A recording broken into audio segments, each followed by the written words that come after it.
everyone, and welcome to Revenge of the Gith, episode 12 of 20 of season 4. There's a lot going on. Unfortunately, Adelaide cannot be with us today. She planned on it, but her internet decided to go kaput. But we shall, a single biddy from Slowpool. Thank you so much. I'm just... I think a single biddy gets you negative attention. Negative anything. It gets you a well thank you from me. We know you're bored at work, Slowpool. So if you really want something to happen, I don't know, maybe you should subscribe to the channel, Nick. So anyway, hi, I'm just picking on my mod and my husband for not being sub to me. So anyway, Adelaide can't join us today, but the rest of us are here. We're ready to play. We're just going to go around the circle, introduce ourselves, our characters, answer that awkward question that the GM wants us to answer. So, starting with our wonderful game and dungeon master, Mr. Robbie Rowland. How are you today? Well, I don't know where they are, but I'll do for now. I'm Robbie Rowling. I'll be running today's game, and I'm very curious if your player characters were stuck in an endless afterlife tied to needing to end a particular pesky group of adventurers. How would you go about doing it so that you may finally pass into the afterlife? Have you been playing Hades? Is that what's happening? Yes, that's the only reason this has come up at all. Pay no attention to the cliffhanger last episode. Okay. So how they would kill adventurers? So if your character was a revenant, if they were cursed with an endless afterlife, and the only way to end it, and their only purpose was to snuff out a very frustratingly resilient group of adventurers, how would your character go about it? Okay, cool, awesome. Hi, I'm Montana. I play Throck the Unsatisfied, a level 13 Circle of the Moon Druid with a little bit of Warlock. And he would probably wait till he got into water. He's best underwater. Probably get him on a ship or something, and then traveling, and then just take down the entire vessel.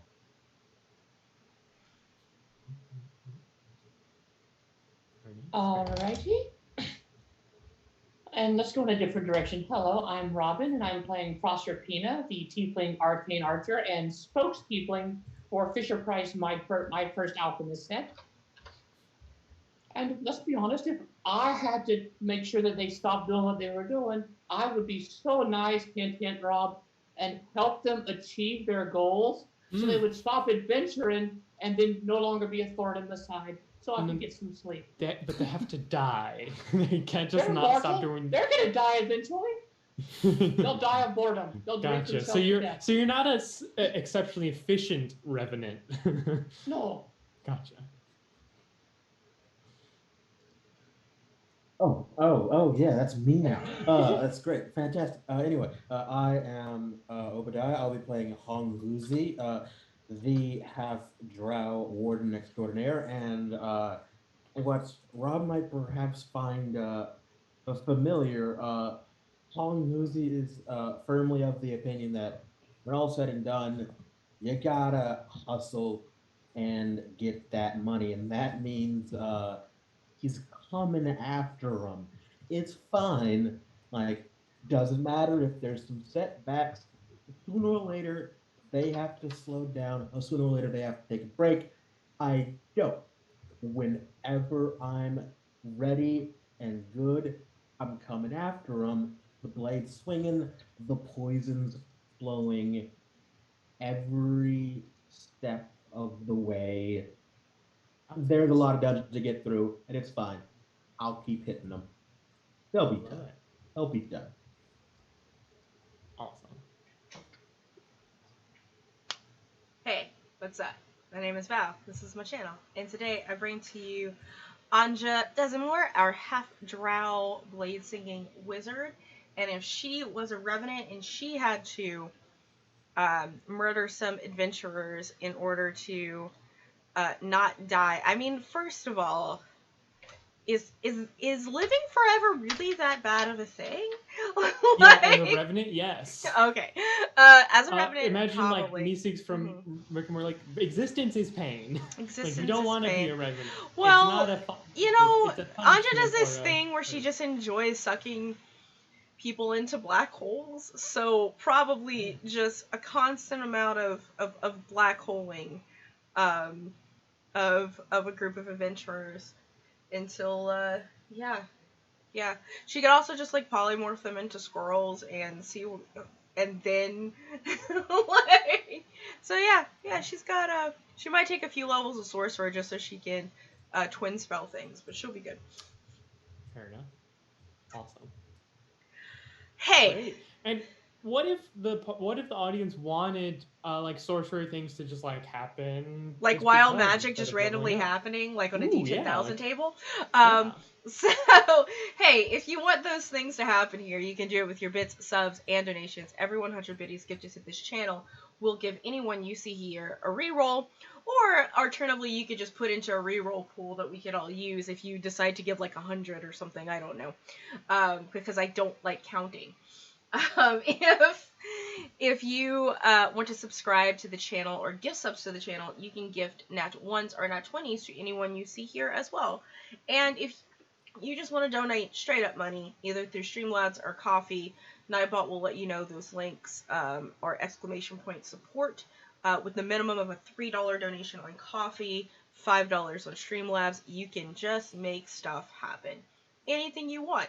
Anything you want, of course, within the confines of this group's lines and veils, because safety first, and we will never do anything that will harm each other. So, with that, one other thing. I have 953 followers. I am 47 followers away from 1,000. If we hit 1,000, a deck of many things will happen. But here's the kicker. We only have 8 episodes left. Just 2 months. That's it. Clock is ticking. And then we might not have it. It might not happen. Like, are you going to do this to us? Are you going to cockblock us like this from our deck of many things, audience? You better not. So go tell your friends about us. And follow us. And then, like, when we hit that 1,000 and I get that screen cap, then they can leave. Like, if they don't like us.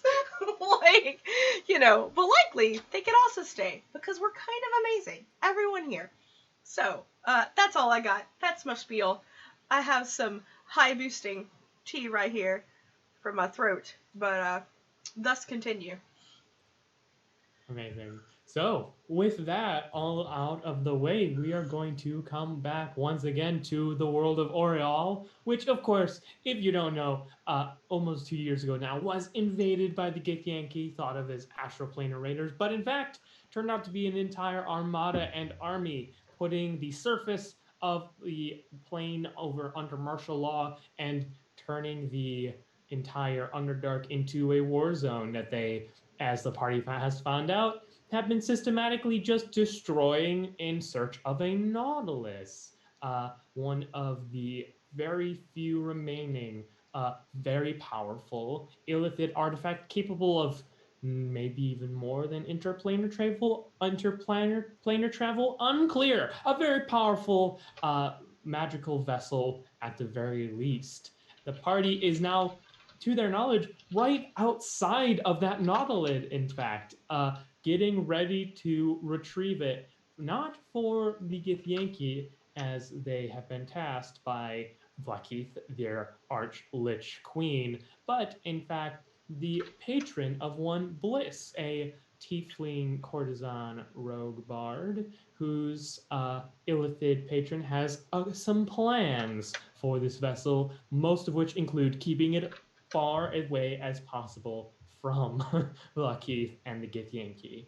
So the party has come upon, after many harrowing traps, come upon what appears to be a final chamber with a large arcane and psionically sealed door. We are actually in the middle of combat as the party is facing off against, currently right now, 3 constructs. They look like they were at one time people, but have been grafted and experimented on by Illithid in such a way that they are no longer recognizable as such. So we are going to just hop back into it here as the combat continues. So we're going to start with Bliss, who at the start of her turn is going to receive ascending, and you see she is going to nod and is going to disengage with a bonus action because rogues are cool and step near the door and spend her action focusing on some kind of magical effect. And you can see as she does so, having received ascending, you can see the like lightning that is flashing out of the arcane unclear like lodestones, power sources, traps that are shooting lightning seems to like flicker and die down for a second before roaring back up into effect. At the end of her turn, she's good and not struck by lightning as she is pretty close to one of the grounding pillars here. So Proserpina, it's going to be your turn. Okay. Let's see. I got a clearest view of the one by the giant hand. Mhm.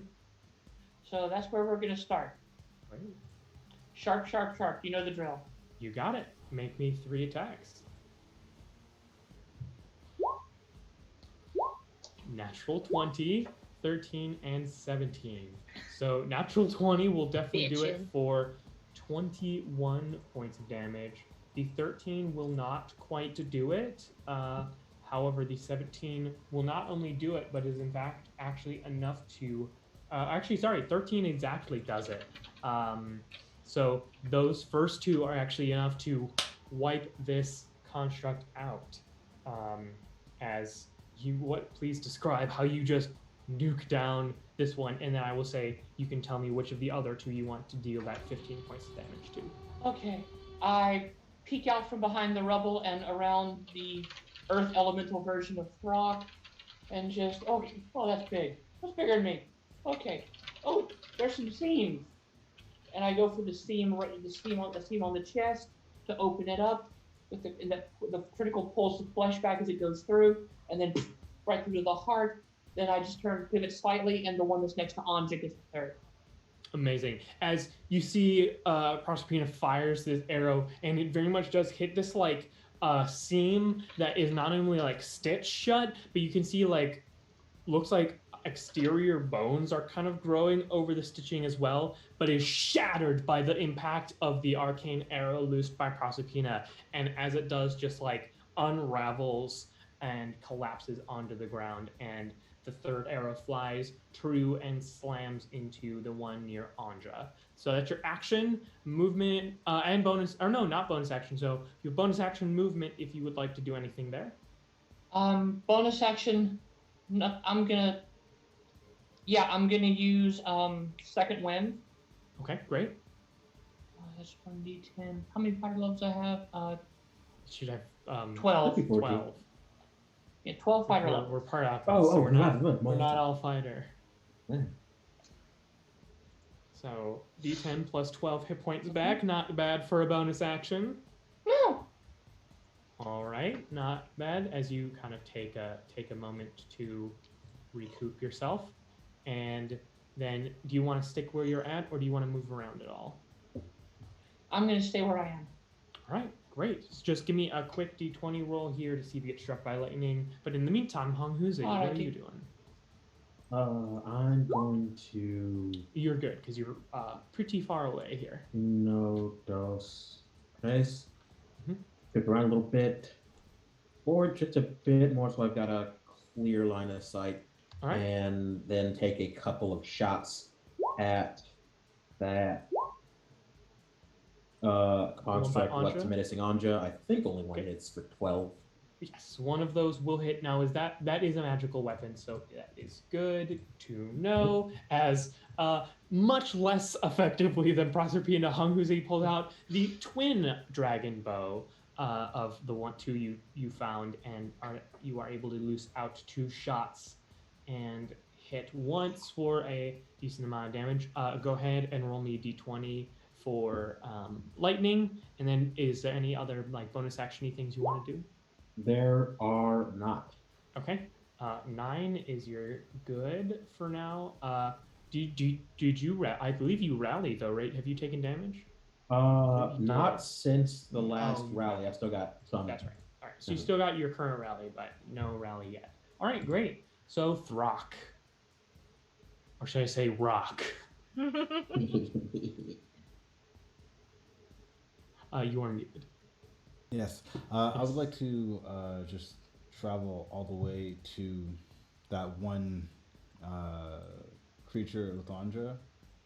Yes, I believe. Yeah, Earth Glide right underneath it. What's your Earth Glide speed? It is 30. So it's going to be a dash move to get.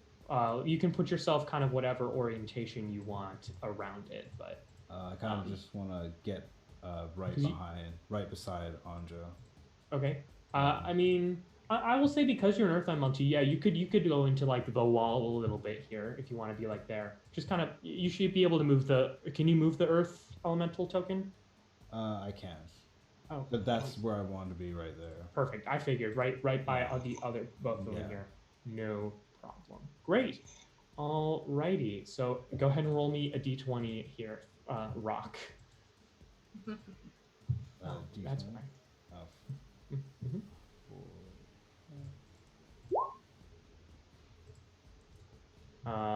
That is 14. That is not enough. So could you make a dexterity save as an Earth Elemental here? There you go. So you should have the sheet has nothing in it, but now you should be able to move around the token. Amazing. Surprisingly nimble for a large hunk of rock. You will only take 7 points of lightning damage as a arc of electricity kind of slams into you here. I think I rolled it twice. The first one was 10. Oh, 10. Never mind. You take 15. Yes. Thank you. Yes. You're welcome, of course. That is going to require a concentration check on your Maelstrom. Okay. Should be super easy. You have an Earth Elemental's Constitution for your bonus, so yes. I'm not too worried for you. And advantage. Yeah, you're good. You're good. 22, 15 is more than enough. All right. So it's now time for the amalgam near Throck and Anja. Let's see here. What's the range of that? Because it's starting to not be happy. 60 feet. How far? How does that get anybody fun? Yes, it does. So you see this amalgam seeing the tide turning a bit. Take one of its like grafted on claws and stick it into its own head and peel like a section off. And I need everyone but Proserpina, because you are just outside of 60 feet, to make an intelligence saving throw here. Oh, okay. As a massive psionic blast is let loose. But because of how this works, it also has to make the save, and it does not have a good intelligence. This is very much a not a sustainable attack. All right, so intelligence save 18 from Honghuzi. Very 28. Good, very good. Say again. 28. 28, very good. Throck and then I have to do Bliss. That's right. Nice. Okay. Oh, 10 for the first. Never mind. Okay. And then let me pull up Bliss. I accidentally closed her out. Here we go. I'll just make this. All right. So that means that Throck, you're going to take 37 points of psychic damage to your Earth Elemental form and are currently stunned. Everyone else currently saved and takes, however, 37 is 19. So you will, or 18. You will all take 18 points of psychic damage and are not stunned. As this thing also almost destroys itself in the process of doing this effect, as essentially a massive psionic scream lashes out at everything near it, and except for its one companion. And yes, Rob, what condition is it? stunned. Stunned. Okay. I Does that know. underneath paralyzed? Paralyzed is not stunned, so Okay. they're different. They're different. So you can be like knocked kind of like around, but you can't be like fully paralyzed. Yeah, it's unlike this. It's confusing because the stunning strike from a monk does paralyze you. It does not. It just stuns you.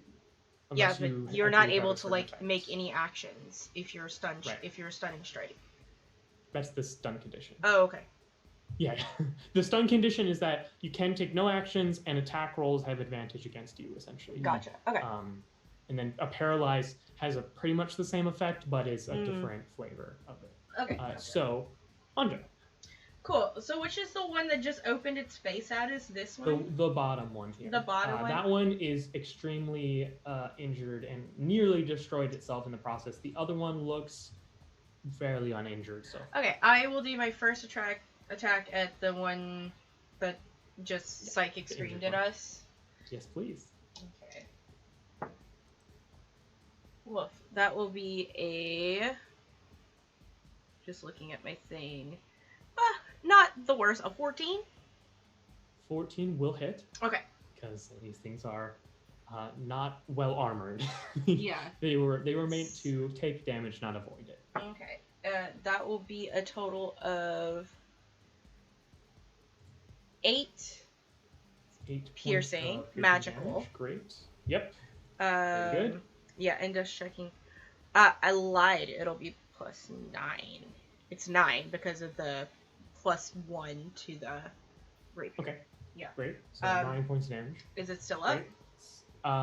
Not by a ton, but yes. Then I'll do my second attack with it and attack have a booming blade attack attached to it. Booming blade. Sounds good. This one's probably not going to hit. That is an 11.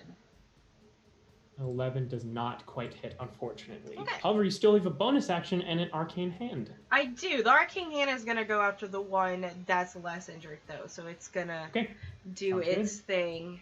So do you want to do one of the other modes, or are you just gonna do the? It's gonna keep fisting this guy. Great. Phrasing. Do it. Sorry, I'm a child. Also, yeah. Throck, can you give me a concentration check? It's going to be DC 18 for your con save here with advantage. Okay. So I have to reread this again. So you lose concentration on Maelstrom. So it's a plus 8 to his attack. Yes. Okay. I think that's a 13 plus 8. Well, 13 hits. Oh, if you rolled a 13, yeah, that hits. 13 hits. AC 13, so it's fine. you're And good. and that is a total of 3d10 4d8. 48 plus 48 force damage. Yeah. There we go. So I have so many windows open. That's why during fights I just Wizards. so many things. I can't even see the actual rolls. So, ooh, that's not bad at all. Okay, so 8, 12, 13, 14, 15, 16, 17, 18, 19, 22, 22 force damage. 22 force damage. Very nice. Yeah. All right. And I'm just gonna move him to be and like. one thing I did forget is that this thing is going to get hit by lightning, and that does actually heal it. I did this thing is powered by electricity in some strange way. And then, so that's your arcane hand. So very nice. That's That's the very wizard. solid hit to this thing as you take your full round of actions there. So, bottom of the initiative order, we have the last Amalgam. Real who quick. is going to make its full round of attacks onto this elemental here. What's your Earth Elemental AC? It is 17. Oh, 17. Okay, so only one of those will hit then. So it's... You take half... Is it only non-magical bludgeoning, piercing, slashing you take half of, or is it all? Correct. So it's Okay. bludgeoning, piercing, and slashing. Okay, so you will take only 6 bludgeoning damage, but you will take 5 psychic damage. Okay. So, yes. And at the end of your turn, we have a thing. Yes. I'm just like a thing. Okay. So, shimmering into view, there is what appears to be a large disk of mist, about 10 foot in radius, just starts to trace itself kind of near all of you in the room as this massive kind of archway of mist appears. And that's all you can see for right now, as there is kind of a obstructing effect here on it. Okay. And that's that. So, Bliss's turn. Bliss is going to continue concentrating on the effect that she is doing with her action. However, is going to give, I will say, Anja the help action against the less injured Amalgam. Okay.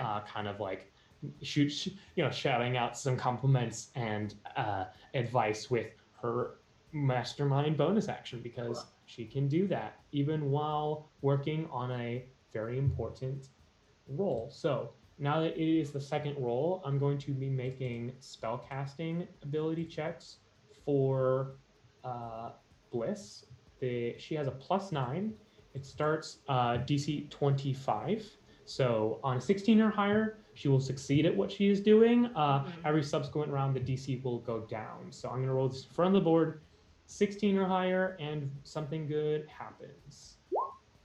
Okay, 19. So again, you can see the lightning start to flicker, and like the large glyph in the center of the room starts to shift a bit, but it kind of seems to be pushing back. You can see the magic of Bliss and this room are kind of in dueling right now. I will say, if you all would like to assist or protect her from distractions, that can both help and hinder subsequent rounds here, as she tries to override some of the things going on in the room. So after that, we have a new contender to the initiative, because they have a 16 initiative, as stepping out of the portal with a blast of heat behind them, like as if stepping out of like a roaring flame. You can see what looks to be a dragonborn individual that you've never met, however, with bloodily painted on the Order of the Wilted Roses symbol, stepping out of this center of mist, and is going to rush up and make 2 attacks against Throck. And also, this token's hard to see, so I'm going to just put a little red dot on him. So, oh yeah, he's really 2 hard attacks. to see. Yes, so I have a little red. Do you all see the little red dot now? Yeah, You see dot. Great. So the I red got dot is the Wilted Rose guy here. Great. So those will both hit.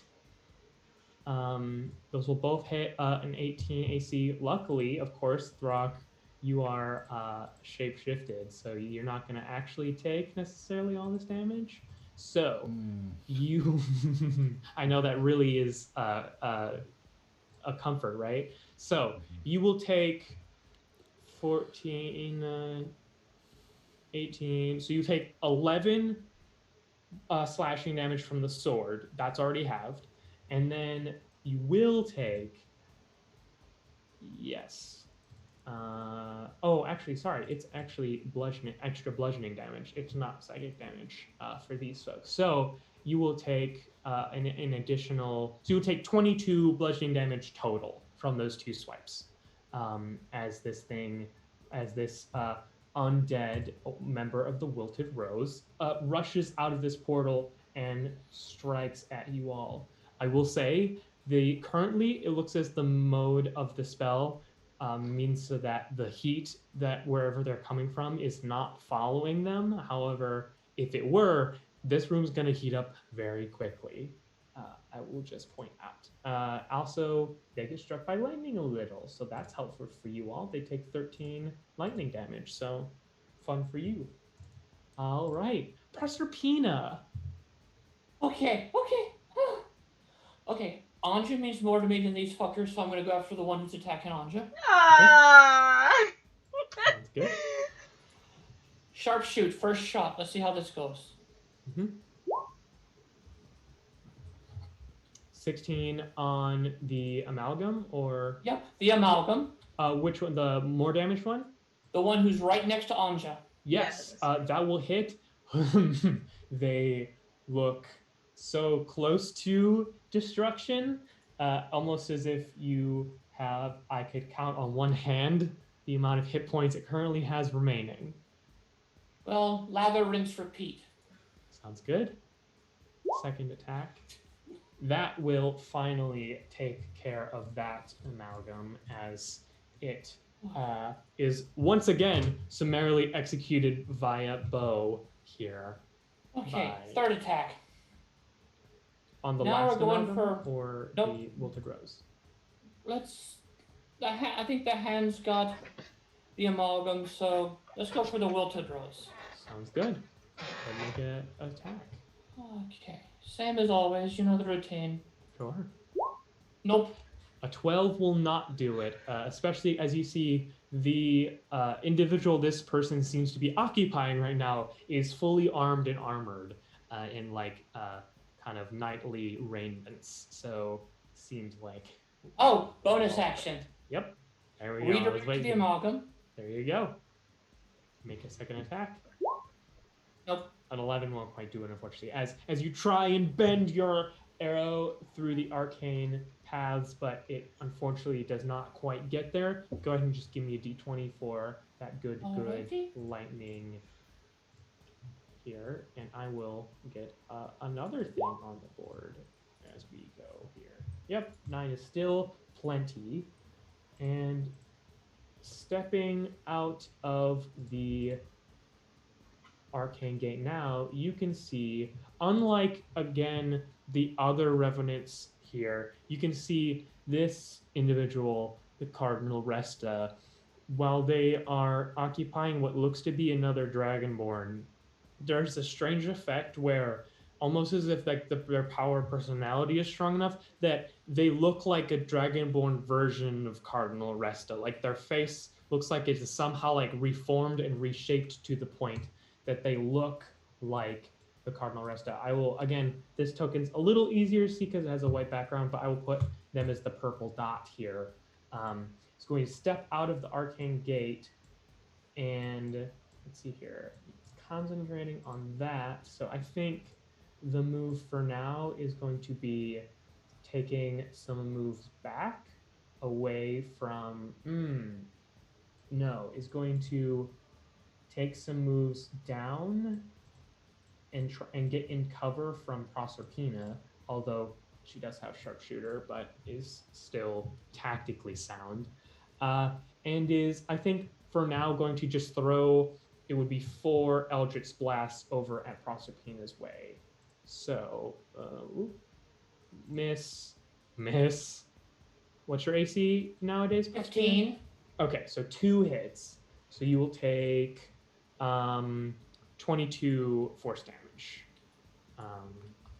from those Alright. 2 Eldritch Blasts. As No wonder my mother doesn't like you. To be fair, she doesn't really like anybody. burning red globes of like arcane, strange flame that make up the Cardinal Resta's eyes blaze at that, and they very much are looking forward to, it seems, attacking you more.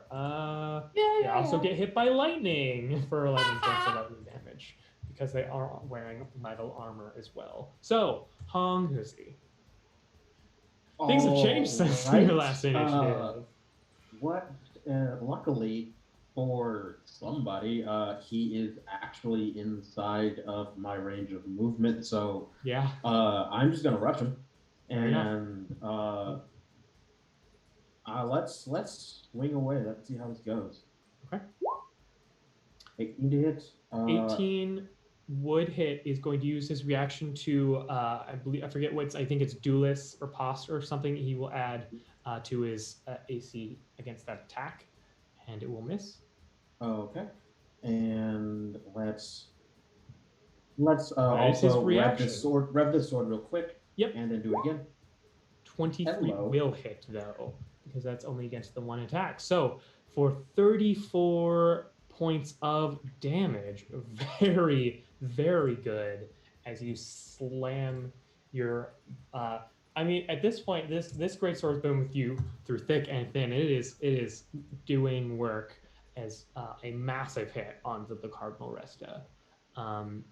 And No I rally assume yet. I'm just going to get hit by lightning in a hot second here. Yeah, roll. You get to roll, but you know it's a very. You got to roll real. You got to be really lucky to not get struck by lightning here. Yeah, really lucky. That's what 7 is, right? Yeah. So you will take 24 lightning damage because you are directly next to this thing. Delicious. You are standing next to a thing actively generating lightning. However, if you hit something, you will get rallies. So I guess there's that. Yeah, I can. Yeah, it's good. Yeah. Great. So I rolled much better on your lightning damage than Resta's, but we'll see how that keeps going. So Honghuzi's go. That will bring us to Throck the Unsatisfied. Which is stunned right now. Correct. A question. A answer. Did that hit? Like? Did he seem like he had to concentrate on holding that spell open after he got hit? Correct. Okay. Yeah. Okay. Now he is adept at doing so, but yes, he is. Okay. Looks like he is currently concentrating on this spell effect. Throck, you are currently stunned, which I didn't take into effect, but it wouldn't have mattered unless you got crit. So make another intelligence saving throw here at the end of your turn to break free of the stun effect. Natural 20. With a natural 20, I'm going to say take your turn. That's fully not how the effect works. That's a natural 20. Like, you go, Throck, as the fury of Throck cannot be contained by this puny mental effect. Awesome. Cool. What are you, a wizard? I'm gonna slam into the. You got you got a target-rich environment here for you, Throck.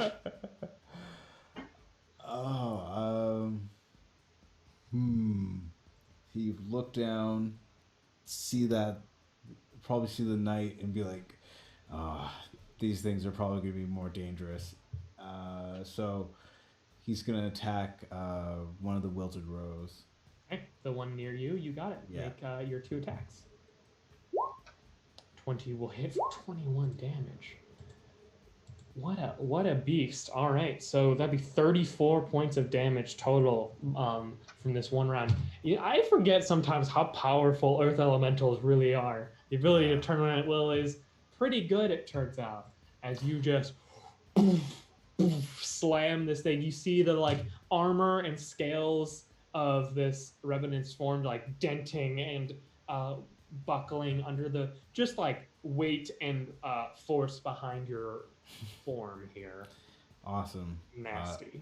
You do have bonus action movement if you would like. As a bonus action, I'm going to use my combat wild shape and heal for... Yes. So basically you expend a spell slot and you may heal that many d8. 4. Great. 4 damage. 4th level spell you're doing? No, just a first level spell. Okay, so you heal 4 hit points. 4. No problem. Could end up mattering very much so. Give me a roll for your lightning avoidance, and then we will come to Anja. What you got, Anja? You're good. Okay. Just barely. All right. So we have. Where You does it are look not like? very conductive. Yeah. So where are they coming out from? Like this little blue thing? Yeah, so this is the gate of the arcane gate. I mean, I will say you're a wizard. You recognize the arcane gate spell. It's an arcane gate. Okay. Two-way thing. Okay. Okay, I like this. So And you basically, see. yeah. What you got? You see Anja reach out of her pack and pulls out a stick of butter. and, Yeah. she takes a slice off of it, like throws it into the air, and she casts grease. And she's gonna do it right here on this point, so that it's 10 feet. So it can go all the way to like entering. Whoever kind of comes out of there might have to do it, but it also does not affect Throck because he's out of it. But so definitely affects this guy. Like that. It'd be like this, I believe, for a 10-foot square. Yeah. Like that. Yeah, that's what I want. Great. Mm-hmm. So Homeboy has to make a dex save. Correct. Is it dex or strength? Dex. Great. Homeboy is not. Oh, Homeboy rolled a nat 20. So well, he's up. Never mind. So he's like. But if he starts his turn again, he's gonna have to do it again, like very in much that so. square. As you throw up this pat of butter and it just sprays all across the section of the floor. That's the exact noise it makes as well. Yep. And bonus action. Bonus action. The hand is gonna try to go after this flesh construct again. All right. Yep. Amalgam, you got it. Let's not do this at an angle. Let's be straight about this. I mean, we could be a little not straight. Let's be real here. That is a 26. I think we're definitely hits. Go ahead and roll me into good game. Yep. Okay. All right. That's 12, 13, 14, 15 force. 15 points of force damage. Very nice. A solid hit. And after your go, and before the last Amalgam, we have the final member of the Wilted Rose here, stepping out of the arcane gate, making a dex save immediately. Because just like, what? What is all this butter doing here? It's 17 is my save. Okay, so steps out, falls down, stands back up.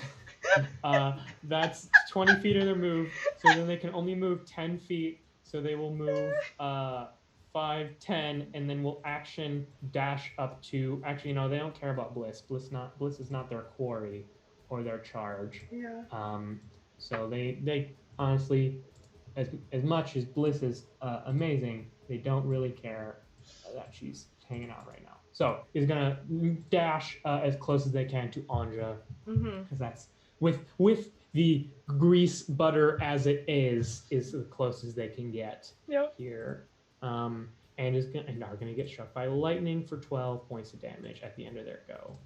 All right. And next up, we have the Amalgam. Now, the Amalgam doesn't actually care whose side anyone's on. So it's going to tear its head open. And once again, everyone but... Make that int save.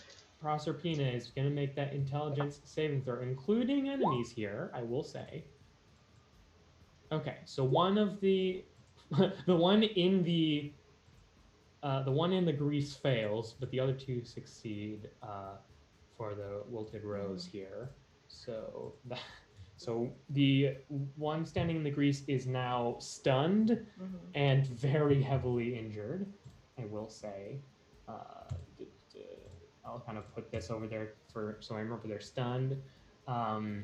Then we got a 22 from Throx and a 21 from Hamuzi. So you both are good. You both take 10 psychic damage. And I got a 30 on my save. I nat 20'd it. 10 psychic damage. So 10, yeah.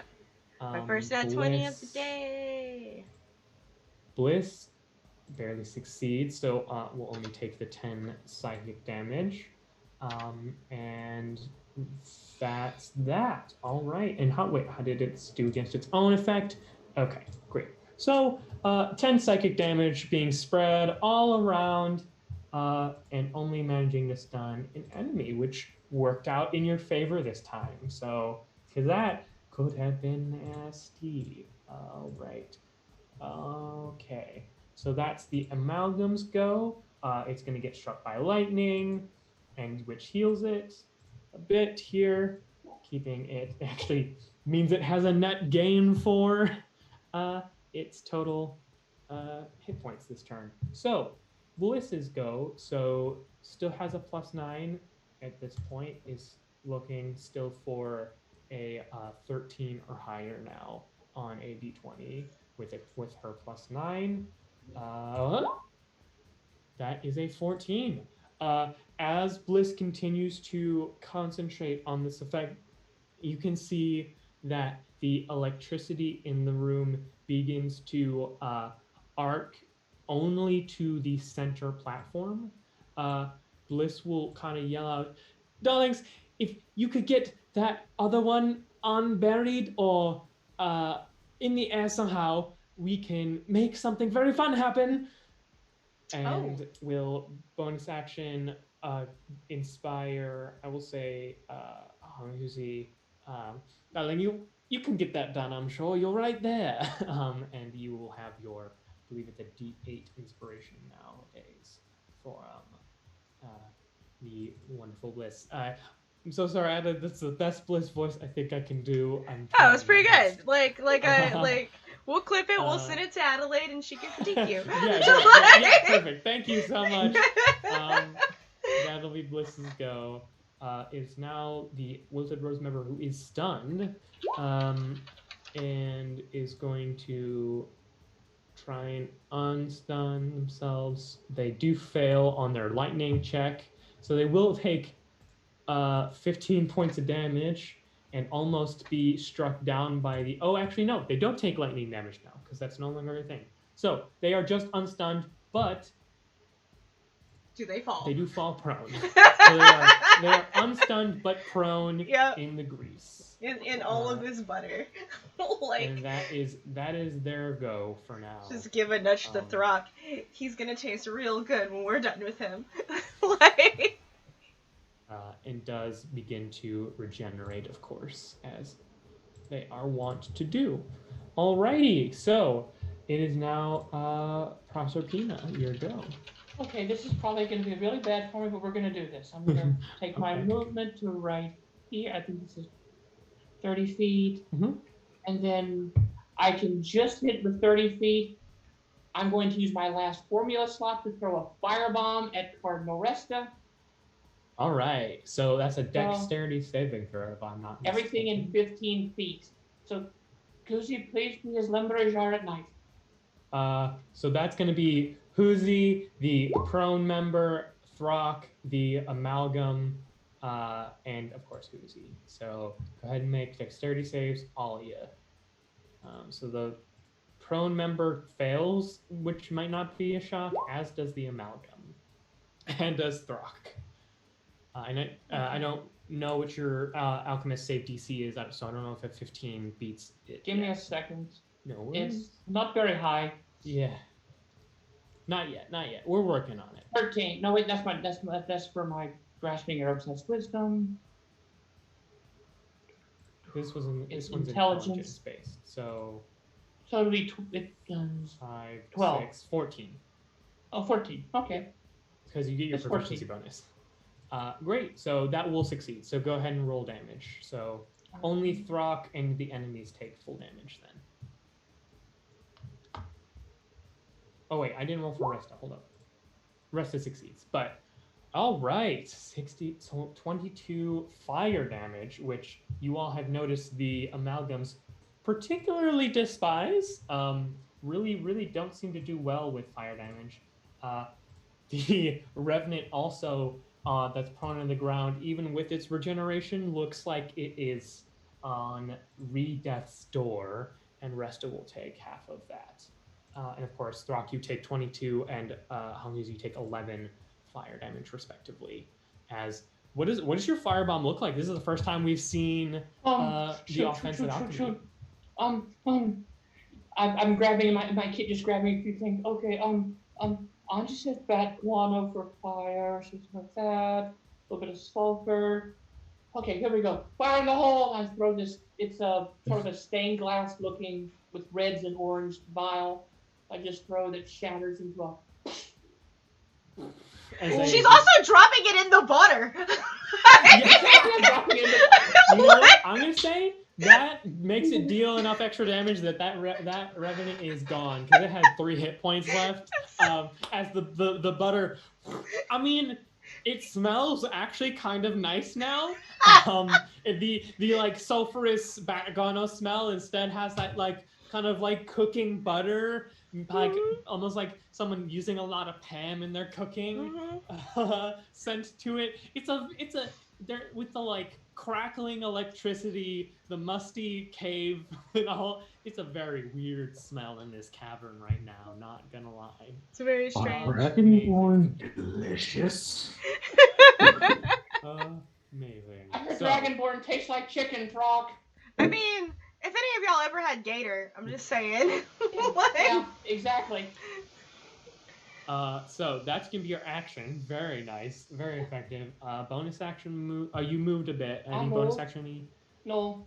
All right, great. So it's now going to be the Cardinal Restus go. He will actually. What does fire turn the regeneration off? Yes, it does. So no regeneration for our good friend Resta, and does succeed on a concentration check. Okay. that's right. As always, you all are being very problematically difficult. So. Okay. Yeah, he's not messing around anymore. So, you see Cardinal Resta, the fury from what you last said to him, fresh in his mind, and then you use an alchemical effect on him, turns towards Proserpina, extends his sword out, and I need you to make me... Oh, wait. Oh, never mind. Okay. Is actually not going to do that. It's first going to run towards you. So that is an opportunity attack from you, Honghuzi. Taken gleefully. Yes. You don't have Sentinel, correct? That is correct. Okay, that's right. Because you have your counter thing, which is different. Go ahead. Make your attack. Only 21. Oh, wait, 21, 23 is plenty. So see if 21. I can bump that Go ahead and roll a d6. All right, so 25 total points of damage. Definitely a not insignificant hit that he's taking for making this move, but is going to now make 2 longsword attacks against you, Proserpina. So the first one is going to be a 23 to hit. Yeah, that'll hit. I thought it might. So it is going to be 11 slashing, or no, sorry, it is so 11, so 22 slashing, and you all see Proserpina disappear.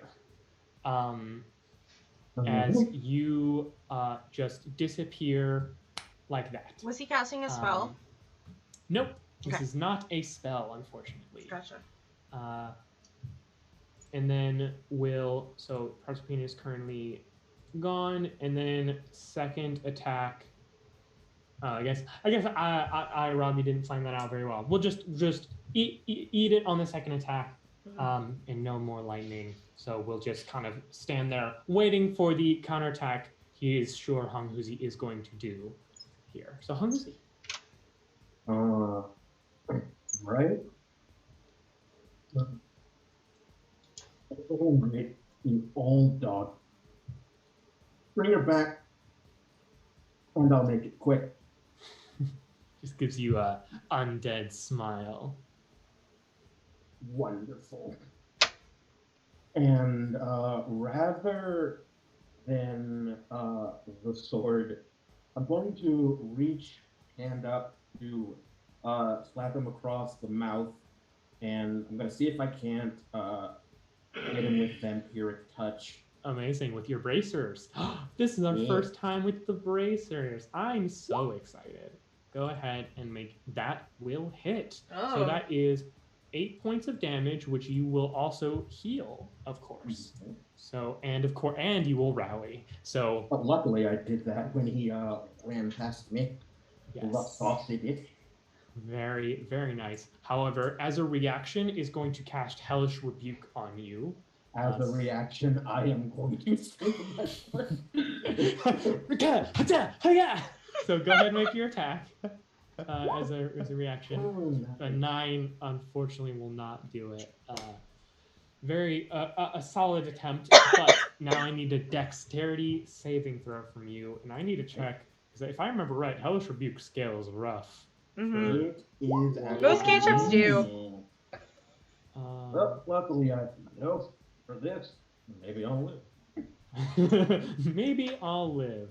Hellish Rebuke. Okay, it's only 1d10, so it would be 2 6d10. Okay, so that is a failure.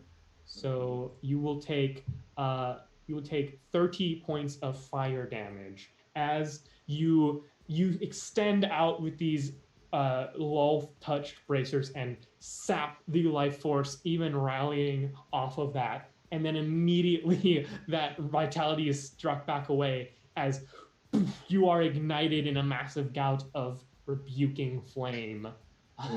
It's all fine, and like I'm gonna like reel back for a second,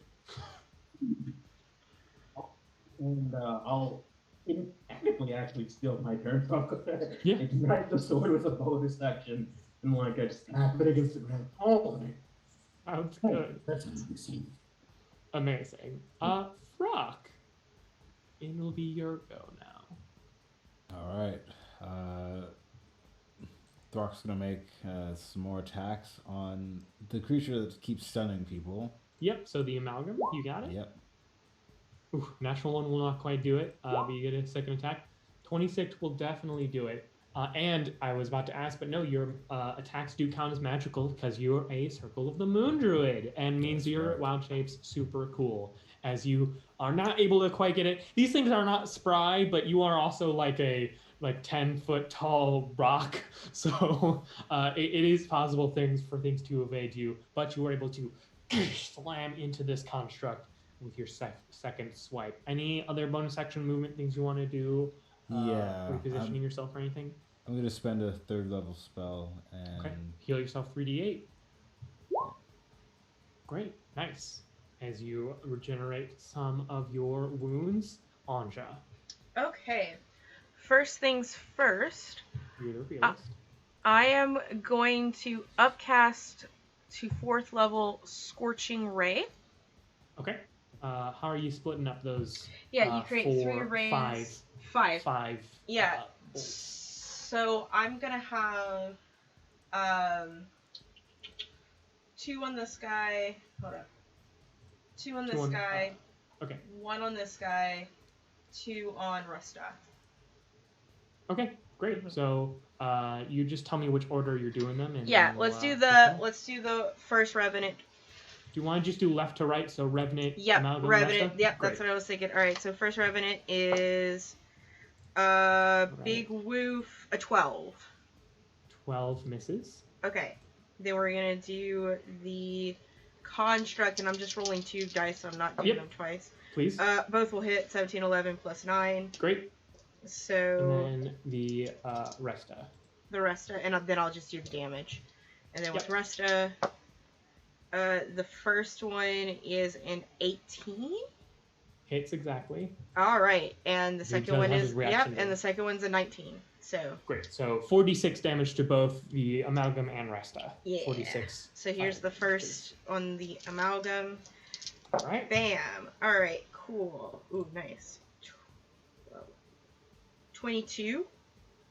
Fire damage on the Amalgam. Yeah, so 10 plus 12 is 22, right? Hit points, single digit hit points. Okay. So 22, and then how much on Resta? And then on Resta, bam. Ooh, very good. Again, 10, 15, 16, 17, 18, 19 on Resta. 19, all right. Very, very nice. And that was my action.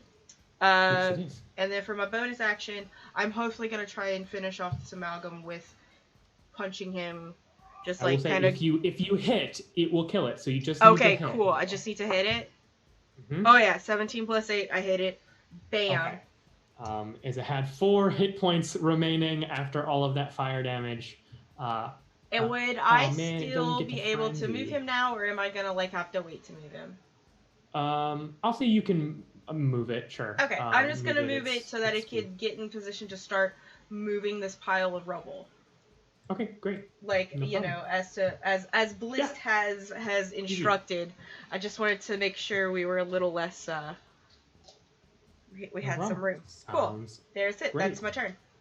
All right. The Wilted Rose member is going to close with you, Anja, though, and make some swipes. Cool. So what's your AC right now? It's 19 naturally, and I can shield if it goes over 19. I have a 1 left. Okay, so the first one will hit without shield. Okay, I have a shield. Okay, so that one misses, and then what's it with shield? +5, so 24. 24. 24? Oh, okay. Barely hits. Just like, I am. No, sir. I'm a wizard. So you will take a total of 23 bludgeoning damage. Okay. And I need to roll a con save. Concentration check on Arcane Hand, correct. Which you do get your bonuses to, of course. So. Yep, I get my bonuses. Yeah, yes. That's right, because somebody has Sentinel in this group, and it's not Tom Husey. Unfortunately, a 15 will miss as they are heavily armored, but very well done as you swipe at the individual taking and attacking against. How dare they attack anything but you, this massive rock monster. And it's a 22 on my concentration, so.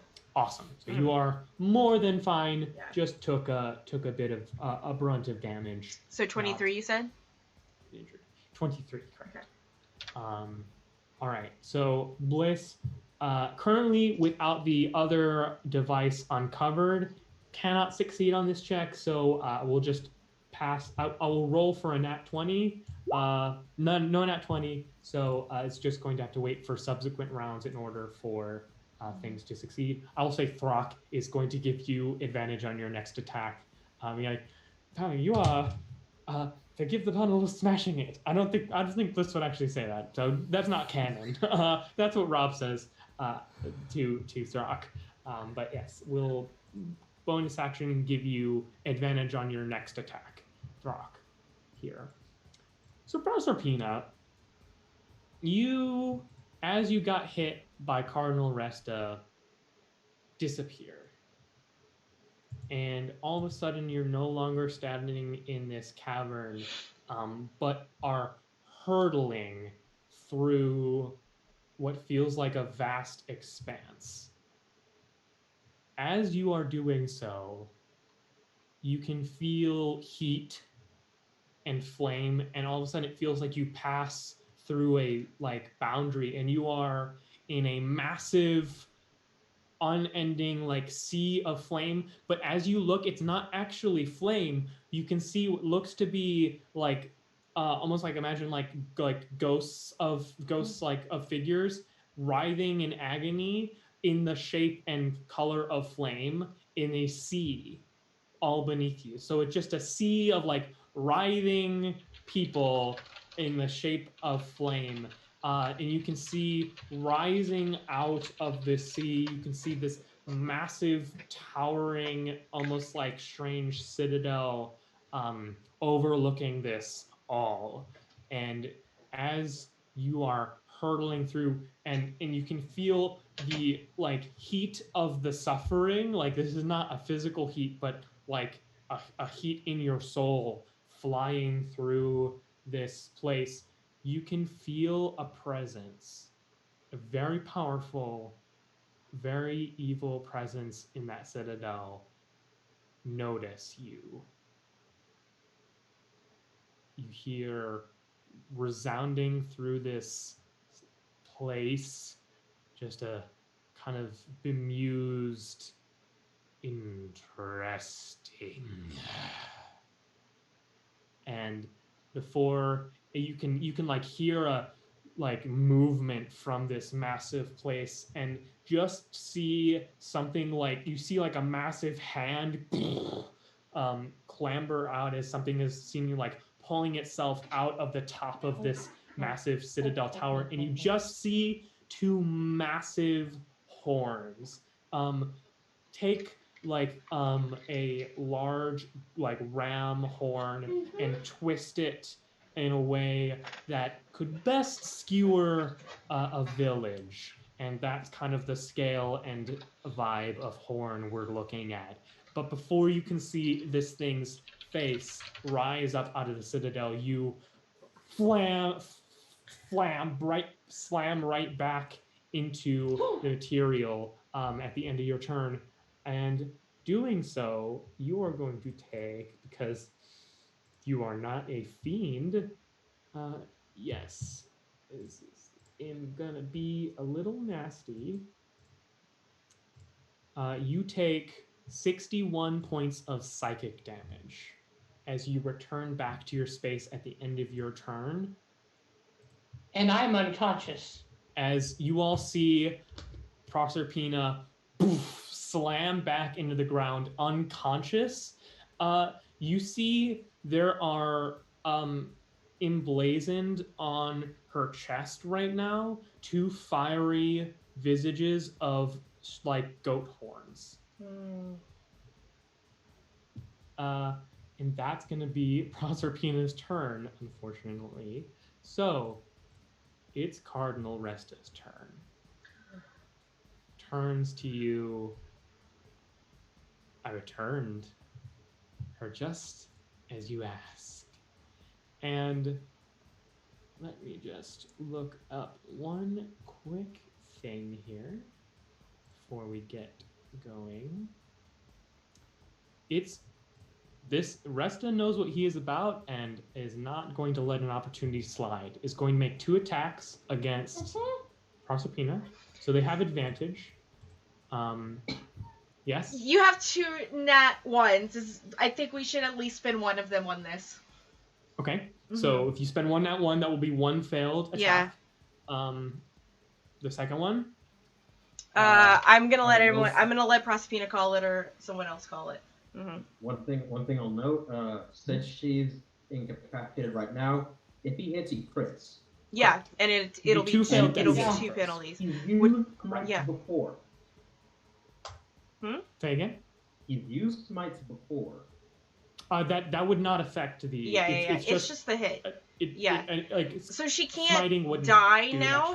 Like if she hits, she can't die. But if he would have hit with both, so that's why. If you hadn't used the nat 1, she would be dead. Kind of. Possibly, but, yeah. We've one little thing up our sleeve. But yes. So are we using that ones? I'm gonna let someone else. I'm gonna let Proserpina call that one. Nope. No, save it for somebody else. Okay.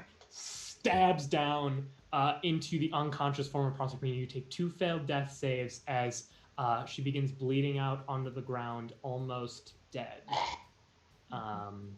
That's going to be the Cardinal Resta's go. Looking, you can see like visible excitement and purpose in his eyes. Just like, this is, it's been waiting so long.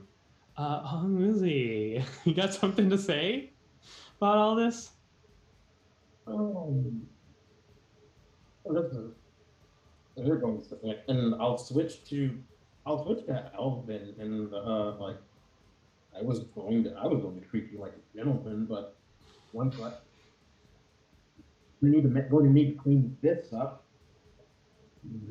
Hold real still. Let's see if I can't work. I'm gonna see if I can't work this blade up through that mouth you're borrowing. Proserpina, I'm gonna assume you've got a potion on your person. Oh yeah. Yeah. Okay. I'm gonna use that and pour that down your throat. So you just a note that is an action to like pour. Absolutely. Cool. And blade's already ignited, so I don't need to use a bonus action for that. Great. Although I do need to be a good boy and okay, no, you've already used it. Thank you. Yep, I got you. Great. Awesome. So I'm pretty sure it's a 44 plus 4, so go ahead and roll that, and that'll be what Proserpina is back up conscious with. And Brock, it'll be your go. Ooh, good roll. Very good roll. There you go. Even with advantage. Unfortunate, Throck. I think maybe seeing a companion has thrown you off your game, because this member of the Golden Rose is evading you quite effectively. Unlike the I think the thing is these amalgams, they didn't self-defend, right? They just threw themselves at you and tried to kill you as fast as possible. They did not defend them. This is like a trained warrior in armor. This is not some strange constructed amalgam. But that's going to be your action. I'm just going to sit on everything else for now. Throck, you're muted if you were responding. Yeah, I'm just gonna sit there. All right. Anja. Okay. So Anja, seeing this kind of go down, is, you know what? The rocks can possibly wait. The hand is going to go this way and is going to grasping hand Ruska.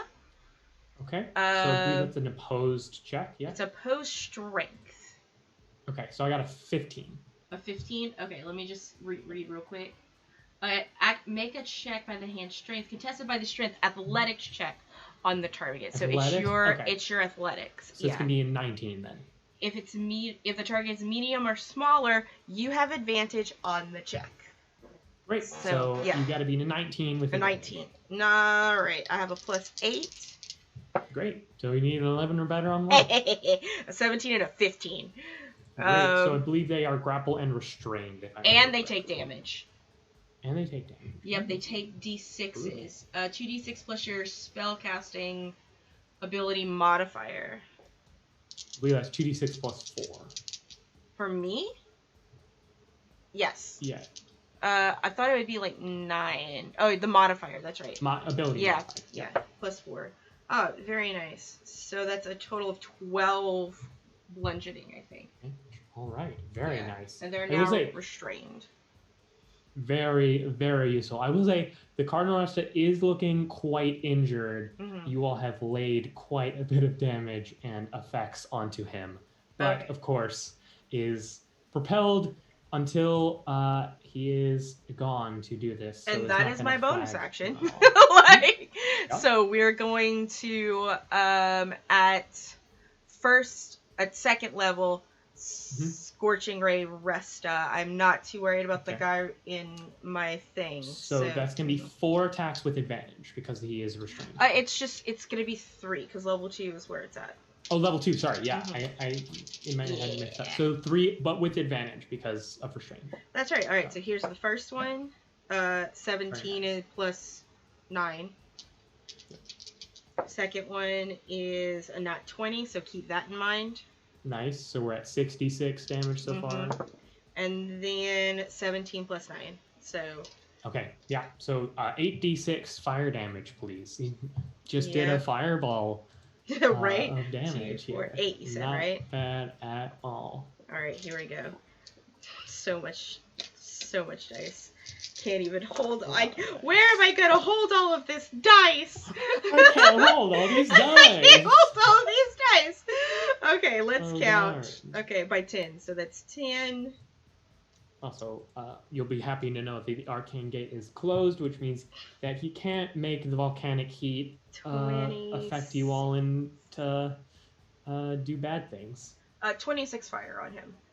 26 points of fire. Very nice. Not only, I mean, that's basically 36 damage because that means she also doesn't get to regenerate this turn, which she would really like to have done, but is not going to have done. Is not going to. Yeah, now I just have to worry about homeboy next to me, so. Yes. Let me check this range of that. Okay, never mind. Yeah, at this point is going to use his reaction to Hellish Rebuke on that, though, so I need a dex save from you. A dex save? Not a problem. I'm not bad at those, because I have a pretty high dex. Hope so. Nice. That is a 13 plus 4, so that's a 17. 17 is just barely not enough. What? So you that needed an 18? Yeah, Dang. ATC right. 18. So 37 fire damage. Yep. But that's two of his 3 spells. So you know. Was he casting a spell? Could I technically have used my reaction to counterspell that? You could technically try and counterspell it. I will. I'm going to counterspell it. What level are you going to counterspell? I'm going to counterspell it at... I have level 4 to spell. I'll counterspell it at 4. Okay, so you have to roll. So Yeah. you have to roll a DC 15 intelligence. Intelligence? Yep, so it's just straight intelligence, no other amounts. A nat 20 at that. You slice the spell out of the Like, air. nope.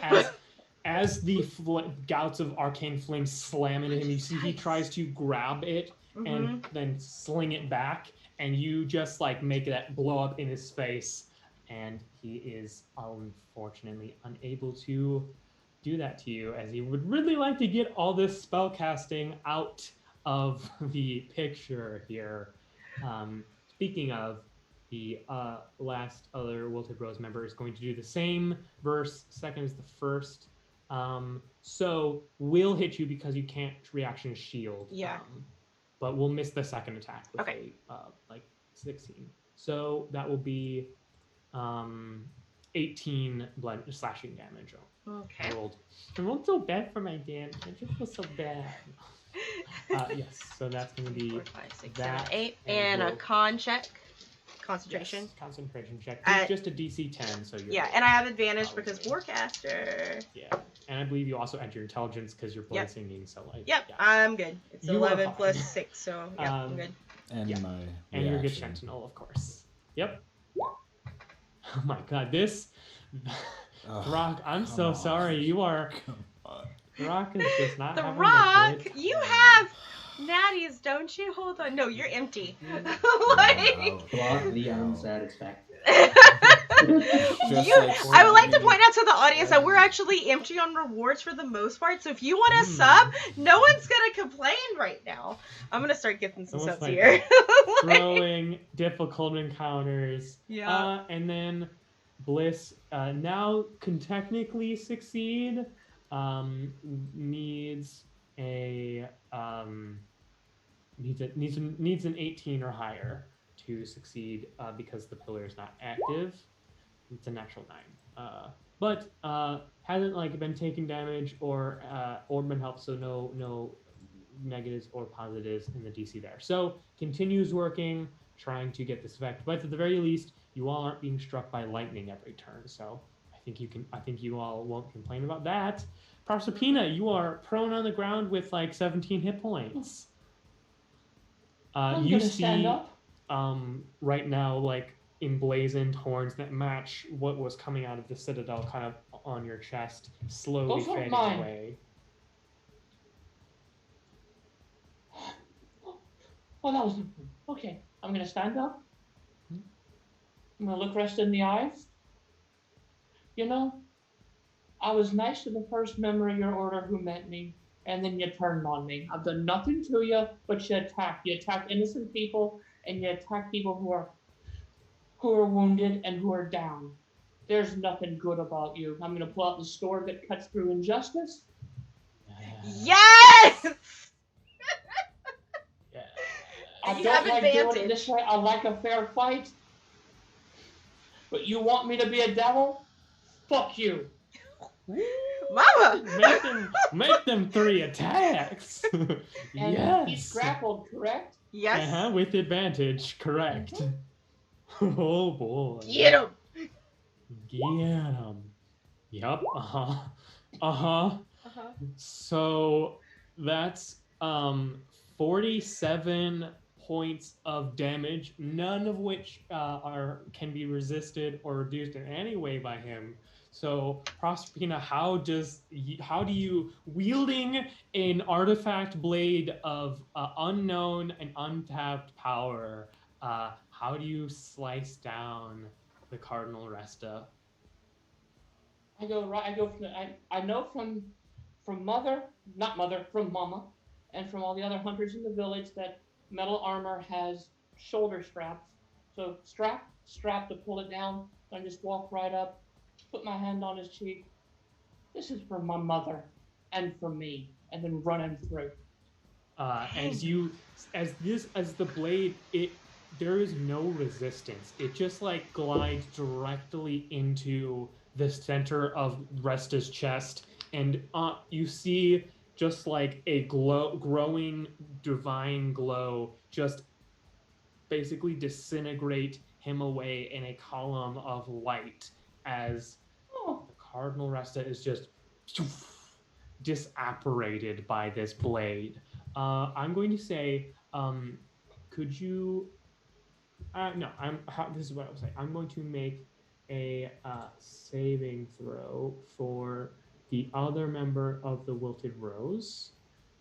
They need a 13 or higher here. Oh, wait, 14 or higher. Math.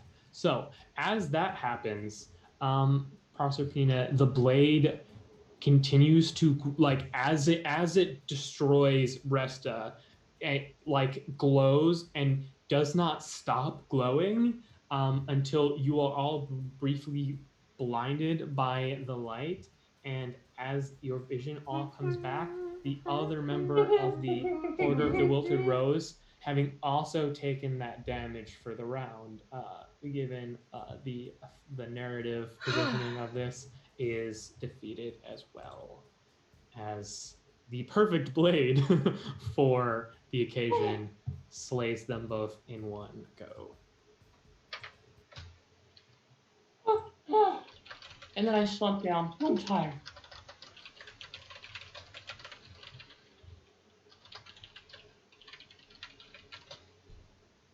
Move away from the lightning. I mean, again, it's not actually striking you all anymore. It's only going towards that central platform. I'm gonna take Proserpina up on her shoulder. It's just and also I'm gonna go over to that pillar, and I can't use the fancy helpful great 6th level spell, but I can at least twist this ring and use mold earth to shift some of these rocks. Slowly shift it, and I will say between mold earth and the arcane hands remaining duration, you are able to uncover the pillar pretty easily. So as you do, you see that as it's uncovered, it pretty much immediately starts to redirect lightning towards the central platform. As the platform seems to be now fully charged, as all 4 of these devices direct arcane lightning into it, you see it begins to slowly spiral up in a kind of mechanically now unlocked device, as a large kind of like inverted spiral staircase extends out of the floor. First thing that happens is Bliss, you see kind of points, and a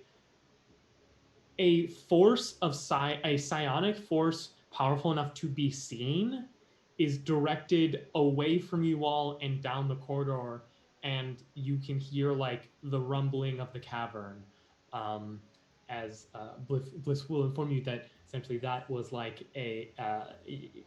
if she had not been controlling it, would have gone and everyone and would have been very bad, as that was kind of the last form, because Illithid would be fine. That's psychic damage. They can handle psychic damage, but would have been very bad. And as that force emanates out from this massive device, you see it begins to slowly tilt forward towards the door, which Bliss steps away from, and you see in a actually fairly violent motion that both belies the power of arcane and mechanic devices being used, and also probably, just another trap to squish anyone standing in front of the door as it's opening, slams into the massive vault-like door, combining with it. And as it does, you see very slowly this large, strange, illicit door, irises open to a chamber beyond.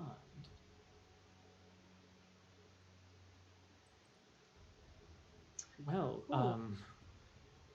I see that things are as interesting as always with you. I think we might have just unlocked the door, though. Yeah. So there's a door and a staircase? No, so Okay. the large staircase device combined with the door, and that created its opening. So Gotcha. now there is a Cool. large hallway where the vault door used to be, and just kind of like an empty recess in the ground where the central arcane device used to be. I'm gonna. It seems like the centerpiece was the arcane lock, and the vault device was the mechanical lock. Gotcha. And by doing all of the things that Bliss was doing, you were able to bypass them. I'm so glad we brought you. Recipe, are you okay? No. I'm fine. Kinda. Ho-Ho says otherwise. Anybody looks at herself, I'm a wizard, I can't actually heal anyone, so... like... Throck comes out of his earth elemental shape. Yeah.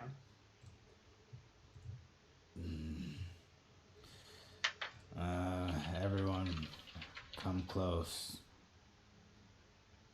He's thing. gonna. Everyone needs to stand next to Throck. Okay. And then go to the bathroom. Sorry. A mass cure wounds. Very nice. 5th level, are you going to upcast that at all? 5th level. Great. So 3d8 plus your wisdom here to everyone. So +4. Or Nice. sorry. So Yeah. 20 hit points back to everyone here.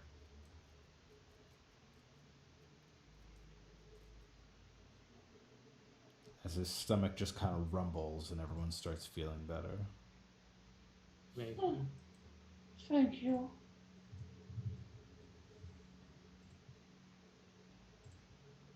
Okay. Stay close to the center, yeah. Huh? Stay close to the center. Don't put yourself in too much danger. Okay. And I think we gotta move. While it's even, he'll probably be back. Yeah. Oh, that was scary.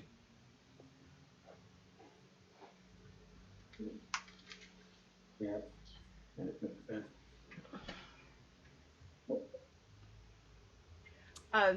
As a reminder, Rob.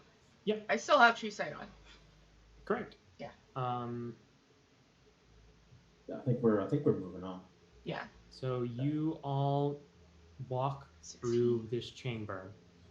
Before you is a large, I'm just going to say what it is, loading bay. You can see a carved room into this, into the stone of the Underdark, kind of molded and shaped to fit a very large ship. So you see before you what essentially looks like a large nautilus shell. So starting out and spiraling down, a large amount of barbs or spines that just kind of slightly sway, almost like feeders on like plants or animals, right? That kind of are like feelers on undersea creatures.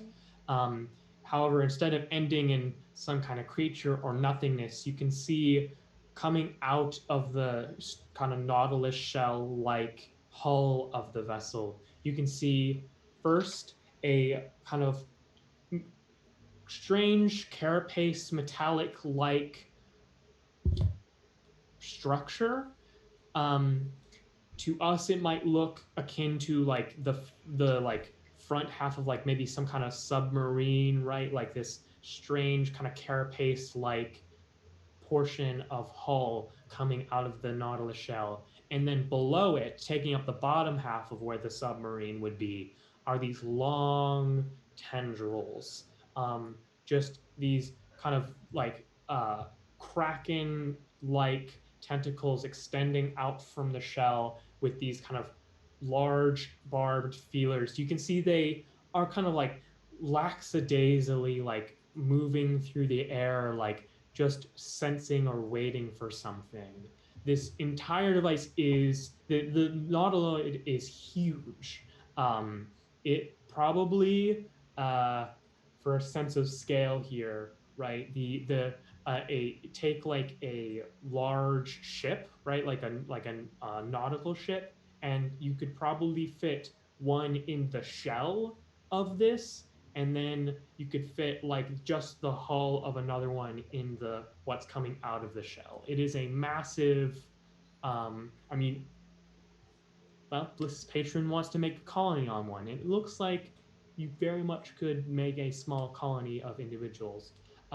There are other pieces and strange devices coming out of many different parts. You can see these kind of like wing-like sails coming out of the back of the shell that have this iridescent quality, um, and just all across these different illithid glyphs and runes. Um, and you can hear Bliss kind of uh, say that across part of the shell, it is in fact labeled in ancient illithid as the Nautilus. As I will say, I would have Bliss make a history check out here. I'll have Bliss make a history check real quick. With her newfound amazing history. So the fact that this is called the Nautilus is actually not a mistake. You think that the term Nautilus, like the shell, comes from this ship, not vice versa. Like this ship's design Gotcha. Is like the basis of the word Nautilus. It is a nautiloid, but this is the Nautilus. A massive ancient piece of illithid technology. You don't see any living. Well, it's unclear if this is a living thing, but you don't see any living humanoid presence here. The docking bay continues for probably. It continues beyond any of your dark vision, but you know that you are like in the Underdark. So unless there is a tunnel that like bores through most of the planet, there is no like exit to the surface from here. Uh, I will say with True Sight, you don't see anything particularly different about the ship. What you see is what you're getting, and what you're seeing is a lot. That is definitely a lot. Oh.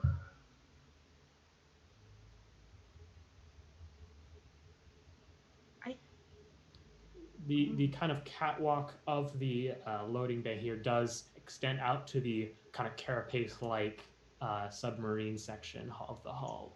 I tell you what, now I'm starting to see why,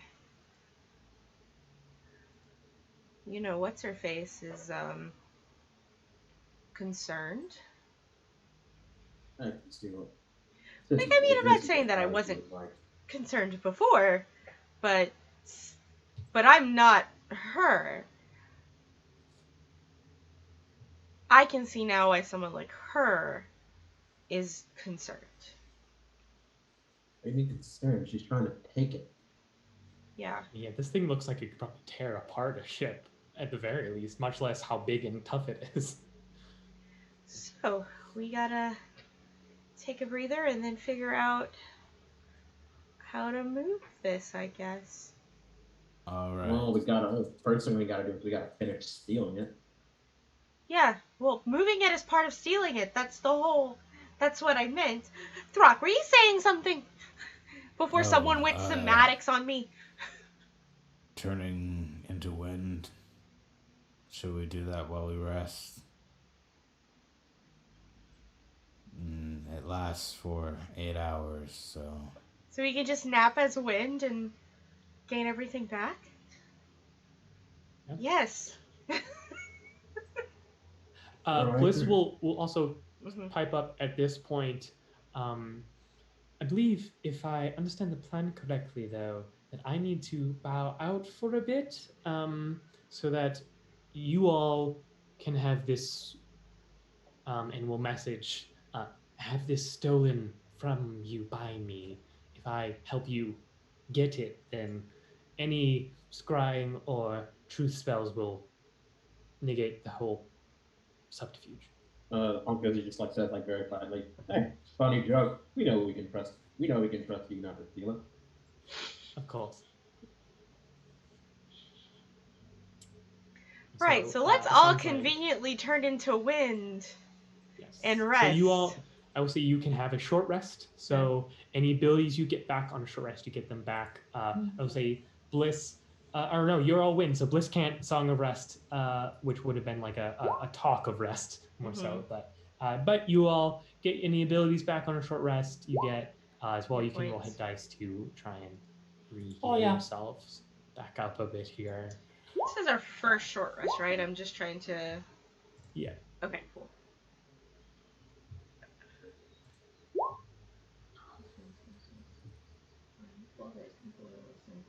Half your wizard level. What am I? 14 says 7. Okay. For example, if you're 4. And none of the slots can be 6 level or higher. Cool. Cool.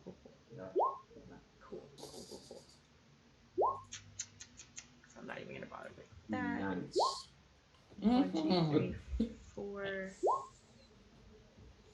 But yes, after Bam, a perfect. large amount of travel through some of the most dangerous parts of the Underdark, you finally found the Nautilus. Yeah. It's kind of nice to have a win. Kind of, hopefully. Don't jinx it!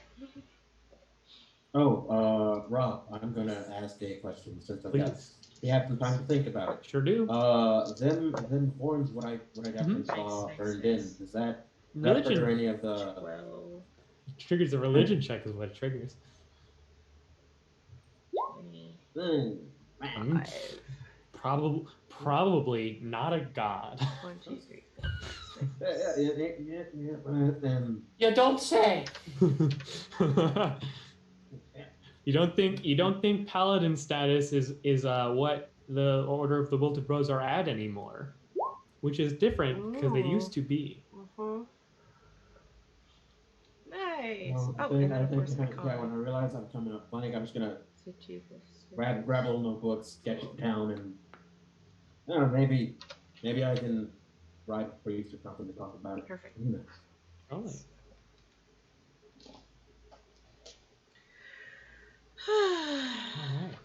So, any conversation or no, you're all wind. Never mind. An hour goes by and you all turn yourselves back into people. Mm-hmm. Below. Where did Bliss go? Like just making like a where did Bliss go? Wasn't she with us? She's gone. Well, you hear in your mind like, okay, this place can't be scryed on, but still. You don't have to. You don't have to do that. It's fine. We just don't ask questions we don't need the answers to. You're ruining my fun, dude. Remember that. I know. Don't It's just anyway. a little All said, yeah. levity here. Come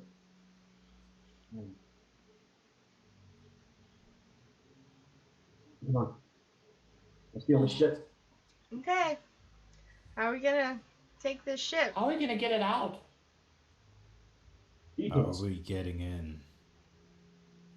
Details. I mean, I could probably get us in. Or 2 of us in at the very least. I can just dimension door into there. I mean, is there a door? Like, can we just check for a door? There's gotta be a door. My true sight is gone at this point. Like... At the end of the catwalk, like where it leads, you can see what looks like kind of like a strange carapace-like, imagine like a bisected beetle shell that is currently closed. That looks almost like a bit of a door, but like door-sized. And instead of like a rune or anything, you can see a small. I'm just gonna describe it like like the thing in the Avatar movies, the Avatar movie with like the little thing that they connect. It's like it's got like a bunch of little feelers. And, never seen Avatar. That's fair. It is. You can see what looks to be, instead of like runes or a mechanical device, like spile, like a little like creature or something, like a little kind of pod with feelers and little tendrils coming out. Looks like a headphone jack, but gross. But biological. Yeah, gross. Yeah. Yeah, that's nasty.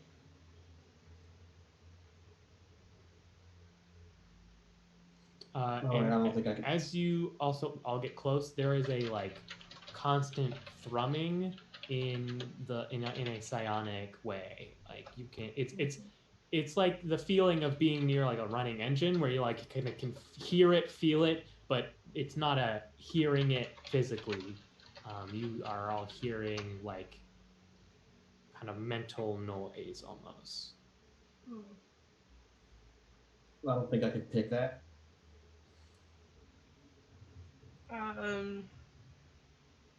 So there's, you know what? All of that description, other than the tendrils, went through my ear and out the other. Somebody else do something. I can't. Throx. Just make a suggestion for me. Throcken is going to go up to the panel and then just kind of put his hand over top of the pad to see if it has any kind of reaction to just it starts extending out towards your hand, and you can see as it does so, there's probably maybe there's 4, I think yeah. As they do, you see it starts to like split off on itself to have one for each of your fingers. Yes, it starts actually with 4 because Illithid have 4 digits, and you see one of them like splits off on itself, like almost like a hydra, and extends out towards your hand. Do you want to like pull back or react in any way, or are you gonna let it do its thing? Pull back. It like slowly starts to retract and goes back to its resting state. Can you get around and he's gonna, hey Andre, can you polymorph somebody into And also polymorph does not work into an illithid because it has to be a beast. Yep.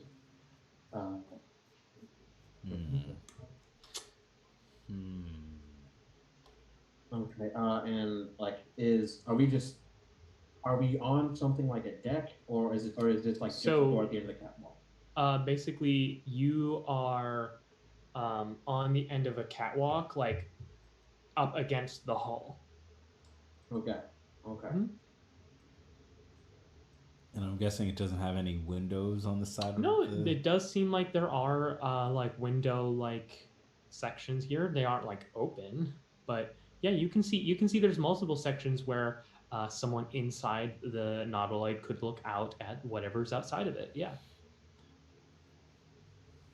Okay. But they're also sealed because this thing might fly through places where you can't breathe. Okay. Throx can just say, I guess we're not just gonna go in with force, right?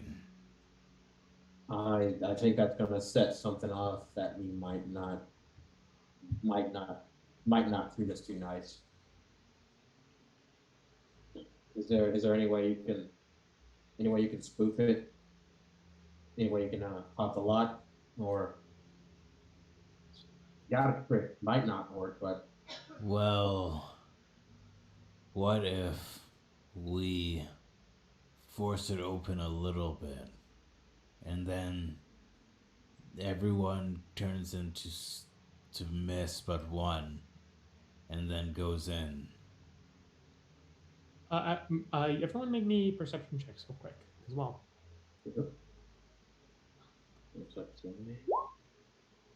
Okay. Yeah, the device that you were given,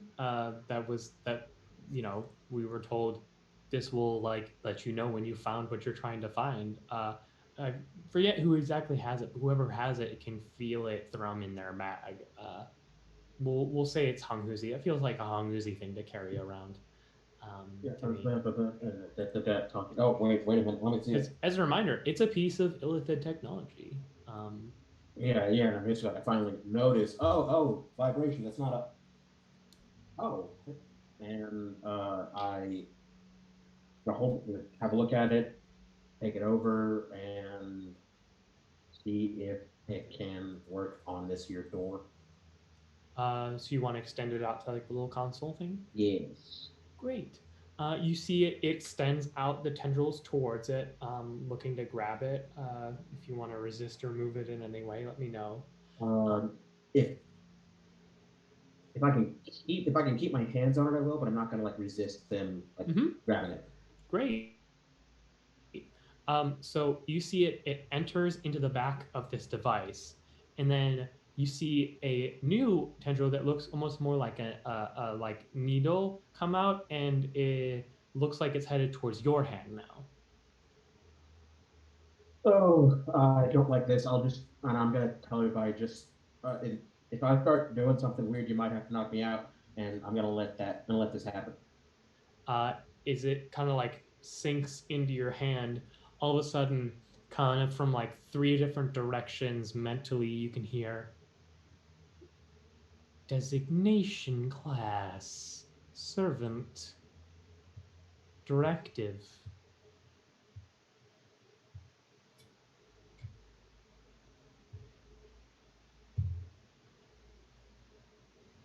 Grant, I'm gonna think back.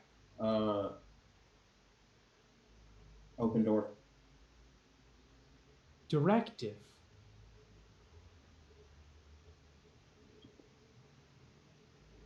Retrieve Nautilus or Illithid.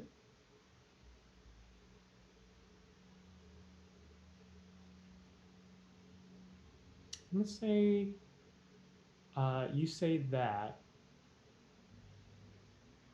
the door begins to open. You see the like um, beetle shells begin to kind of like almost like extend open, like we know it like a Star Trek door, basically like sliding into the hull slash body of the ship. And you see this device break off of the console, but not from your hand. And you visually see a purple line appear ahead of you and move into the ship, and only you can see it. Okay. I'm gonna I see a pathway, and I assume people are gonna mention they can't also see it, and I am going to follow it as exactly as I can manage, and Great. tell everybody to keep close and be careful. Mm-hmm, Yeah. mm-hmm, mm-hmm. As who's gonna come through first? I would ask between everyone else. I will go up behind Hong Huzi. And you as Throck steps through the like portal like into the ship proper, you feel your attention directed towards Throck. Directive. Uh, Assistant in retrieving Nautilus for Illithid. You see a like purple outline around Throck, and then the same thing happens as Proserpina steps through. Directive. I'll repeat the same one I said for And then Frog. same for Anja as well, and all that good stuff. Great. Um, as you begin to walk through, so you appear to be in the obviously entrance of this vessel. You can see a lot of closed chamber doors with their own consoles and their own of these devices already built in. It looks like these are some kind of interface with the Nautilus. Um, as you continue through, though, you get to where you are no longer in the like hull and you are coming into the like shell, if that makes sense. uh, there is basically it looks for the most part like this is crew section. probably non-illithid crew sections, because these rooms are pretty closely clustered. You can see a lot of pretty cramped quarters. Looks like, I mean, you're seeing probably enough room for a couple hundred at least people to like be quartered here. If you really don't like them, you could probably get. I mean, extrapolating on how much you've seen and how far this section goes, you could probably get like close to 600 people onto this section of the ship. If you um, kind of fill it to maximum capacity. There also appears to be sections for feeding and maintenance of these crew members. There are a couple other rooms that you do not know what they are in this section of the ship, however, though. So you are unclear exactly what this full section of the ship used to be for. But overall, weirdly enough, the most exposed and first section of the ship is crew, but not like illithid crew. Yeah. The crew that can maybe Expendable. Mhm. More expendable. It's, I mean, in a way, it's crew and the food storage. How come all these bunks have red shirts on them? 100%. So, but as you kind of finish this section, there is a much larger this kind of portal is not filled with like a carapace like doorway.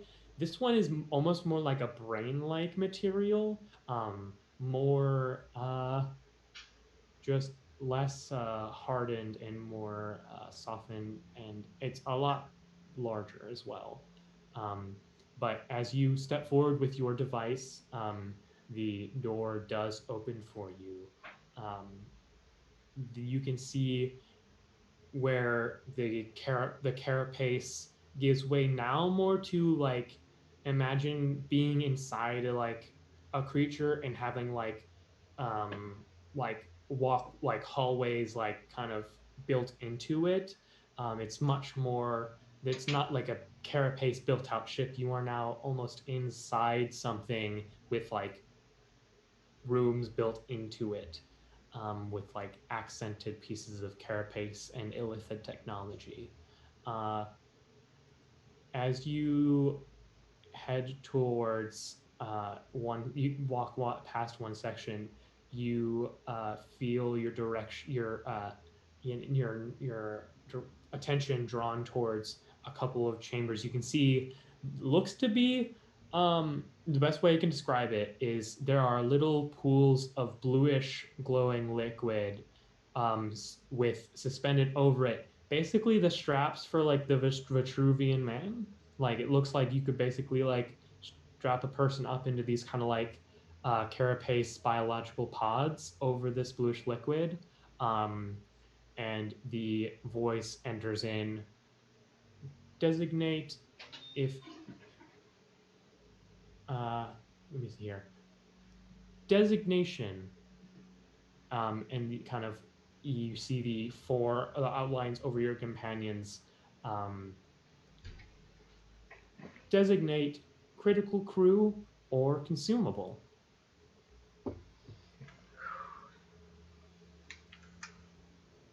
I'm going to go ahead and I'm going to try to mark everybody here as critical.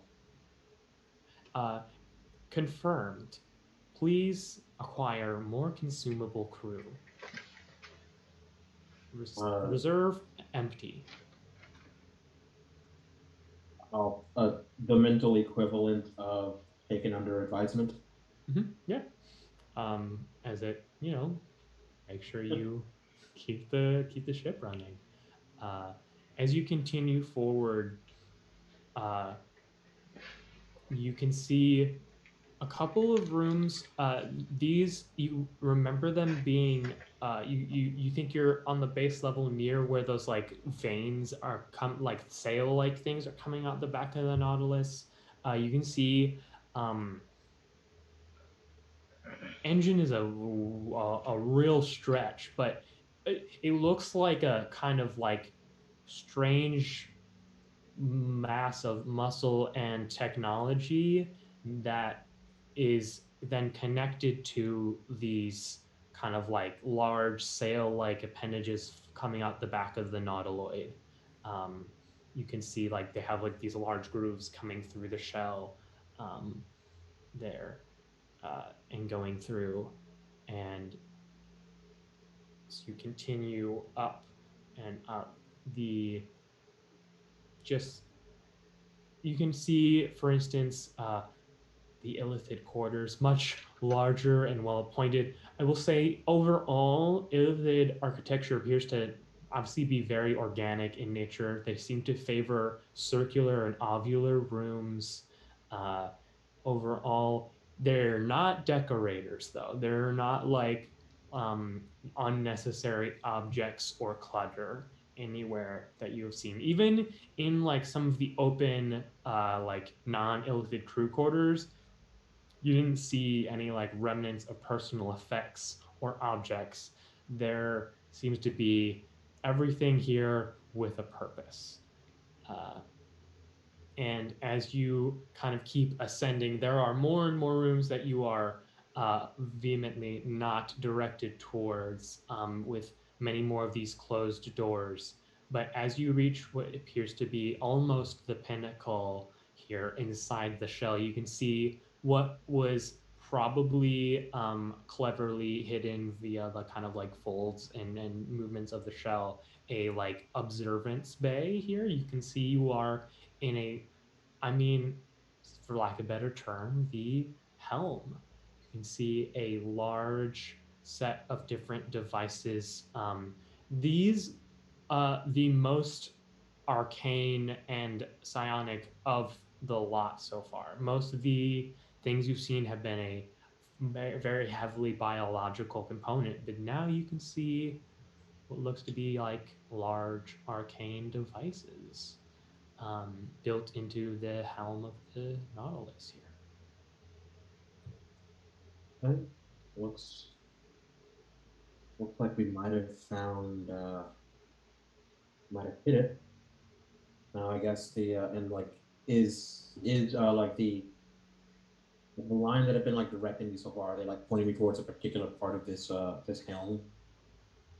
I will say that there is a another one of those open consoles that is glowing here. All right. Yeah, I'm gonna head over here, and I'll start like speaking aloud since I think for the most part everybody has basically just been following me on more or less faith. Okay, I think it's probably this one over here that we might need to get going so we can get this ship moving. And I'll head over towards it. Mm-hmm. Yeah, uh, you kind of input the device. Uh, Temporary access granted. As the device kind of comes out of your hand for the first time in this entire journey through the nautiloid and kind of into the probably captain or navigator or some equivalent console here. Okay. Great. See if we can't get this. And yeah, I'm gonna start like I want to start studying the console basically like with an eye towards yeah, can I get this thing to pick up and start moving? Yeah. So as everything seems to be going here, you can see a couple of different consoles begin to like you can see the one you're in front of, the like basically the key here extends towards you with a bunch of these different glyphs. But then there are three other consoles that seem to activate, also requiring input. Um, and I will say that Bliss will be able to translate things going on, or also I think you all have, and so at least Anja has the ability to comprehend languages and such. So we will. I don't Does think your so, wand of actually. identify kind of your? I your do. that Oh, wand that's right. thing? My wand of I'm pretty sure identify. it I has- pretty didn't sure realize it had languages. comprehend language on it. Yeah, it has a couple different spells. Yeah. I'm pretty sure. Pretty sure comprehend languages is on there, but Wand of knowledge. so I will say so. There appears to there is the main console that Hanghuzi is already standing in. Then there is a foremost console, and then a left and a right. Where do you three want to go? There is a one at the very front that appears to have the most chitinous elements. There's one to the left, and there's one to the right that seem fairly similar. Seems like each needs a person. I'll go left. I'll go to this one. And he walks to the front one. Okay. So which ones are left? A right So one just and the a... right one. Because Hanghuzi is currently in the main console. Cool, and then I'll go to the right one, yeah. Okay. So we'll start with you, Anja. Mm-hmm. So, especially since you are the one who comprehend languages. I don't. It's not on here. It's detect traps, never mind. detect magic, and identify. Yeah, and that identify. makes sense. So you see this console, the panel extend out, and then, I mean, first of all, I guess, do you want to do anything? There's a large kind of panel with a lot of different illithid runes and language. I don't know the runes in the language per se, but I have been seeing some with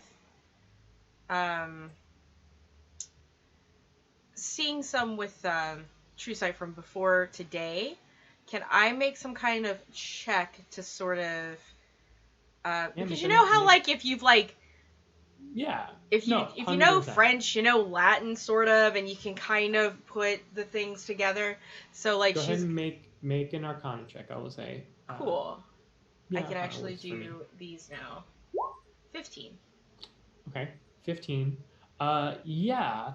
So you definitely recognize some of these. It's you think that you have something to do with destination. Okay. Destination. Yep. Can I... So, I think this is where I put in where we go. Is there an input device?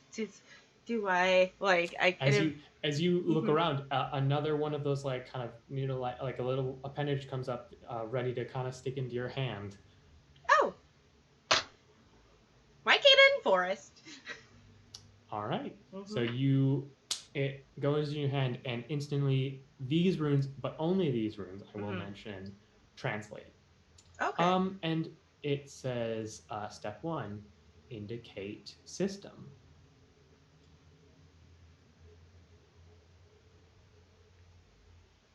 What system are we using? Is it Apple? Is it Windows? Linux? What are we using? What does this run on?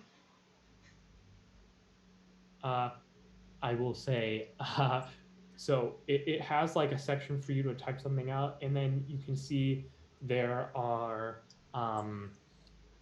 other sections in this console. So off of the bat, you can see what appears to be a recent log, as well as what is probably further commands for the console. If you would like to go into either of those. Yeah, I'm gonna look into the log and see if there's the system commands in there. Great. So you enter the log and you find not any information about the device, but you see there. So it's formatted as basically a word, a word dash word, and then a set of grid coordinates. For instance, you see the most recent one is Aureal, material, and then a bunch of coordinates. Okay. you can see a lot. Most of the active log that you can see is labeled Oriole something. They're not labeled with any dates, however, or any indication of like how the coordinates were set. I will say though that Oriole is not the only first prefix. There are, for instance, like Oriole fire, Oriole divine, Oriole negative, Oriole astral. It appears like this ship went all across Oriole, greater, like all the different planes for this all the greater particular planes world. of Oriole. Correct. Okay. However, you can also see a couple different. You see Eberron material. You also see down as the last log that you can see, it appears that only a certain amount of them can be logged. You see Terra material, and we're going to cut over to someone else here. So Proserpina, you have a completely alien device in front of you. Yeah, pretty much. What do you want to do? It's extending one of those like needle things here. Oh, you wanna shake hands? Okay.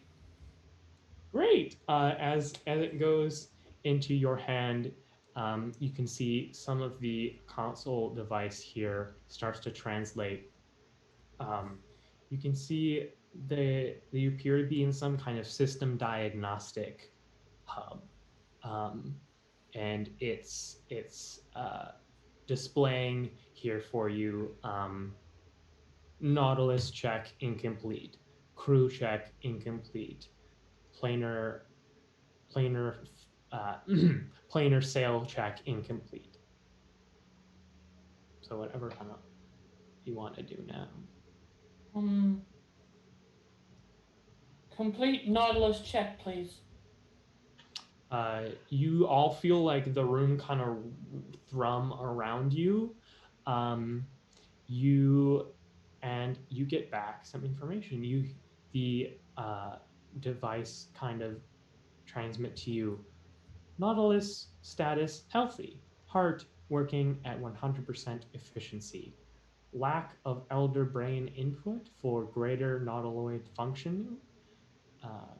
Recommended new colony brought in for proper functioning. Okay. And I assume I can relay that to everybody? Sure. So, ship's healthy. It wants an elder brain. That feels like a problem we could deal with later. Yeah. Perhaps since we got in saying we could retrieve it, saying we were going to retrieve it, so that's probably. I think we're fine. And there's still the other two checks. Sail check, please. Sail check. And as it goes through, you see error. Critical damage to left planar sail. Greater planar travel unavailable until proper repairs. I believe intraplanar travel capable. Okay, we got one damaged sail, guys. We can't go like to other planes, I think. It's intraplanar, not interplanar. Yeah. Intra is within this plane. Yeah. Yes. Haha. I know English words sometimes. Math class was good for something. I guess we could stay on the planet if we need to, but this is gonna be a scary one. How's the crew check? Crew diagnostic. Error. No crew detected. We don't have a crew. We're the crew. That sounds right. I'm actually kind of glad there's no one else on here. You see a process. 4 crew detected. Yeah. Error. 0% edible crew. Oh, good. That what? That is good. we are unedible. I really like Good that. job, Hogoozy. You're welcome. You can't say like you're welcome. I imagine in the back of Throck's mind, he's just like, not with that attitude. Like- Speaking of Throck, you also see a completely foreign and alien device. What do you want to do? Do you want to let it poke your hand? Yeah, he's into it. Amazing. Yeah, you appear to be in some kind of security terminal. You can see that it is asking you jump likelihood high. Designate conditions of jump location. Conditions of jump location. How would Throck interpret this? Current status passive. Current status plus.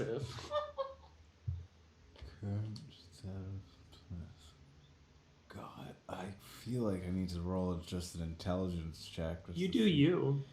Yeah, this is so foreign to him. I mean, yes. What? This is foreign to your characters? I don't know what. Wow. What? What? He thinks, and he's like, yes, likelihood to jump to Confirmed.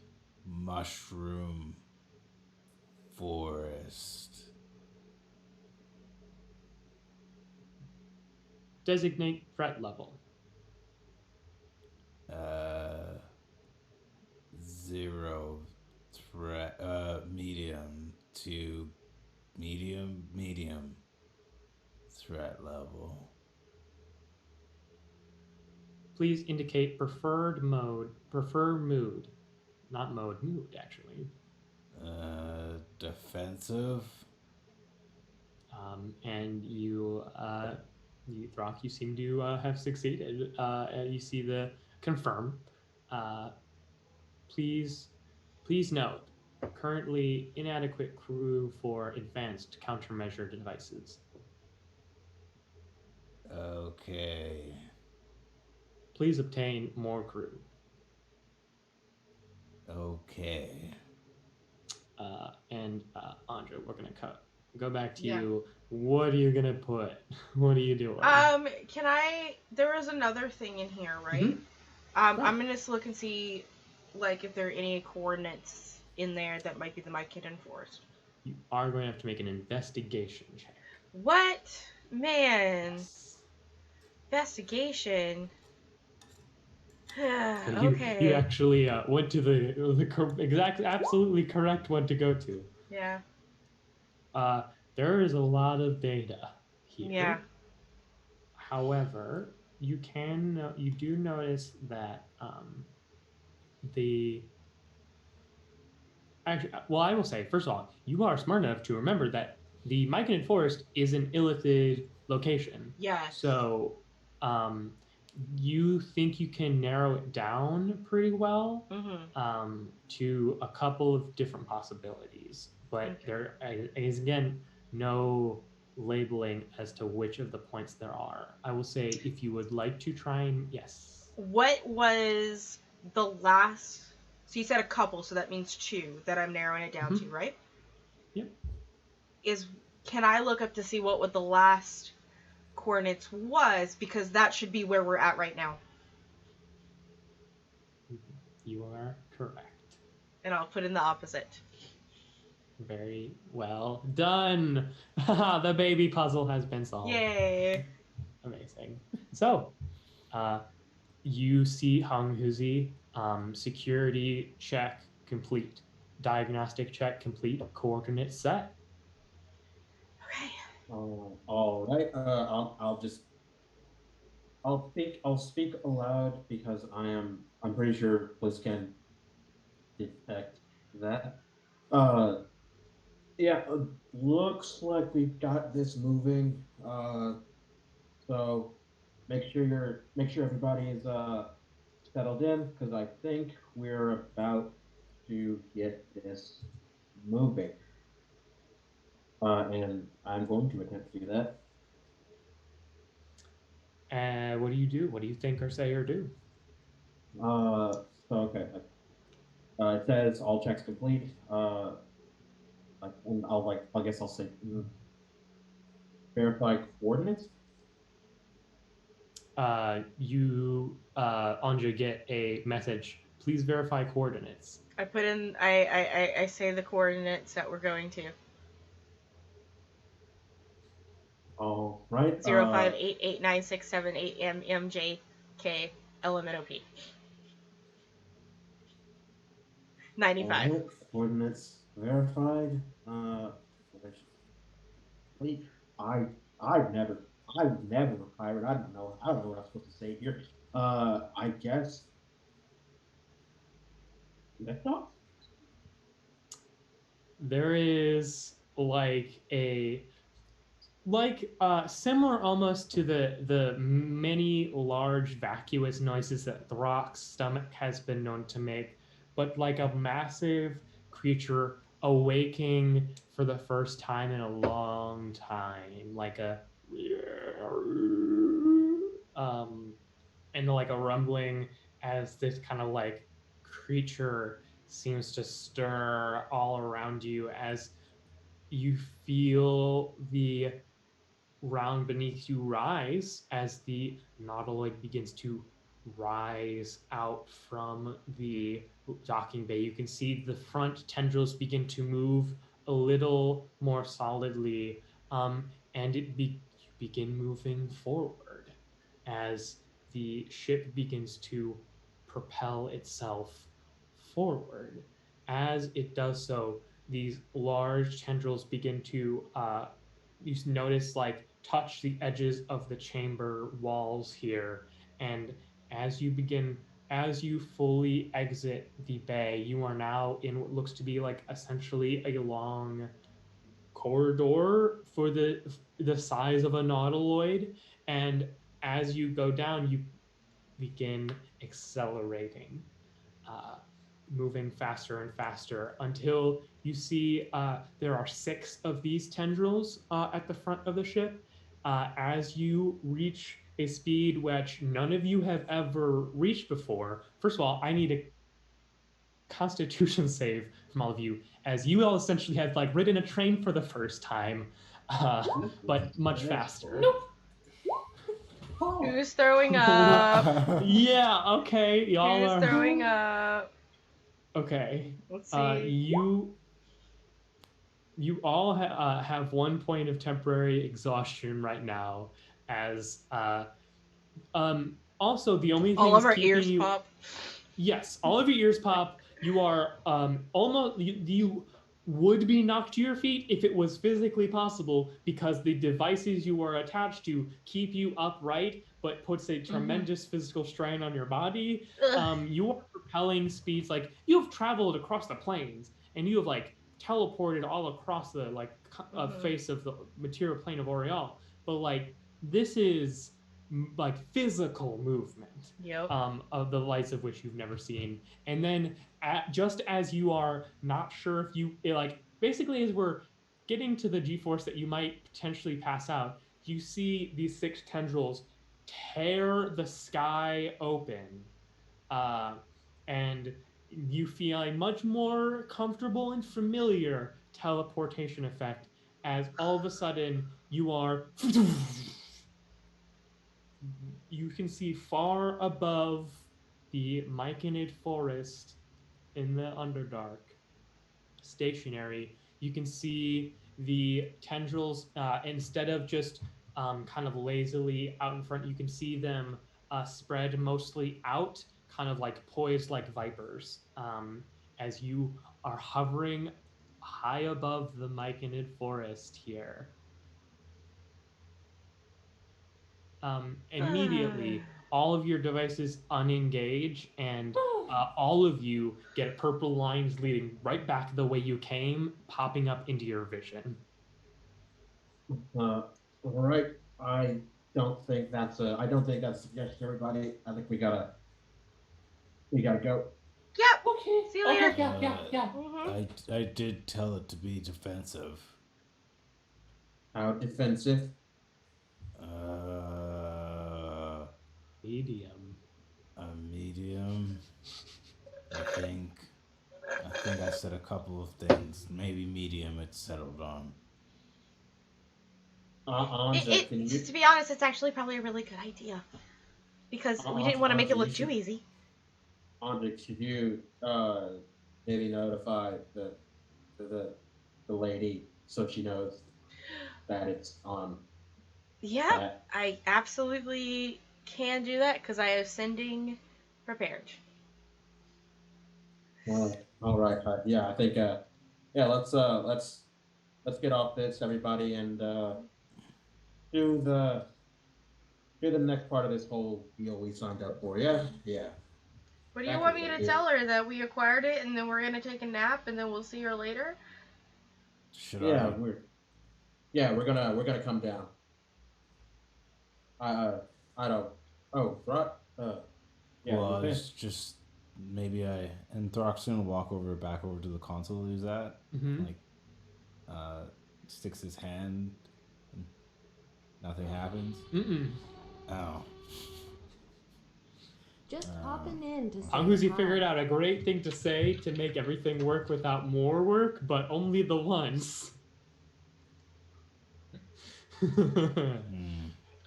Okay. Well, that's that. Let's go. Yep. Yeah, let's go. And as we leave, I will send to Vlakeith. What do you send to That Keith? wasn't what you meant. That wasn't what you meant. Wait, what? No, No, go he was- do it. Do No, what I was just no. doing. Time out. No. You out of characterly, I misunderstood. You weren't talking to her about her. He was talking about the mushroom lady, like notify her. Oh, like you need to be specific, maybe bro. this There's a thing lot is of gonna be a ladies little- in this NPC game. Like, Okay. although I think I don't know how much you need to notify anyone that a like massive ship just appeared above the mushroom forest, just as a note. Okay. So, out of characterly, do you still want me to send to somebody? That was his in character suggestion. There's no You don't need. take it as you cool, will. Cool. I'm not gonna send to anyone. Okay. All right. Thanks for letting us retcon that because I just misunderstood what I you got meant. you. There's a No lot worries. of ladies. As a reminder, I will say your instructions were Yeah. once you retrieve the device to send to the liaison that you all have been working with so far for retrieval. Yes, that was a lie. Yeah. So here's the thing. That's the Commander Vox. Yeah. As a reminder, you're supposed to contact Commander Vox. Yeah. So here's the thing. I'm a squishy wizard, and we'll just say that and she's gonna look over at Throck, and I'll be like, hold your arms out like this, please. He didn't. He does. She goes, I'm just exhausted, and she's gonna fall into Throck's arms and pass out. Like that draping across. Yeah. I can't. I'm so exhausted. Yeah, and we gotta, and I'll just like say, And I'm the only we one who gotta can wait for you to send. recover, and because for some strange reason there's some kind of barrier preventing the commander's entry into the forest. Mm-hmm. We'll probably have to. It'll probably take a whole lot more work. We have to figure out how to get access again. Like as we're saying all this, as I think we're moving out of the ship. Have to figure out a way to get back inside and figure out how to reactivate it. That'll probably take hours. And in the meantime, I think, and like at some point, like when we're like outside enough, like he's gonna like say out loud, "Hey, Bliss, could you hold on to this while we're recuperating?" Of course. I'll take such perfect care of it. Thanks. It's great to have you around. I will note, as you all, so you're like saying this as you're descending back down the shell. As you step out of that section of the ship.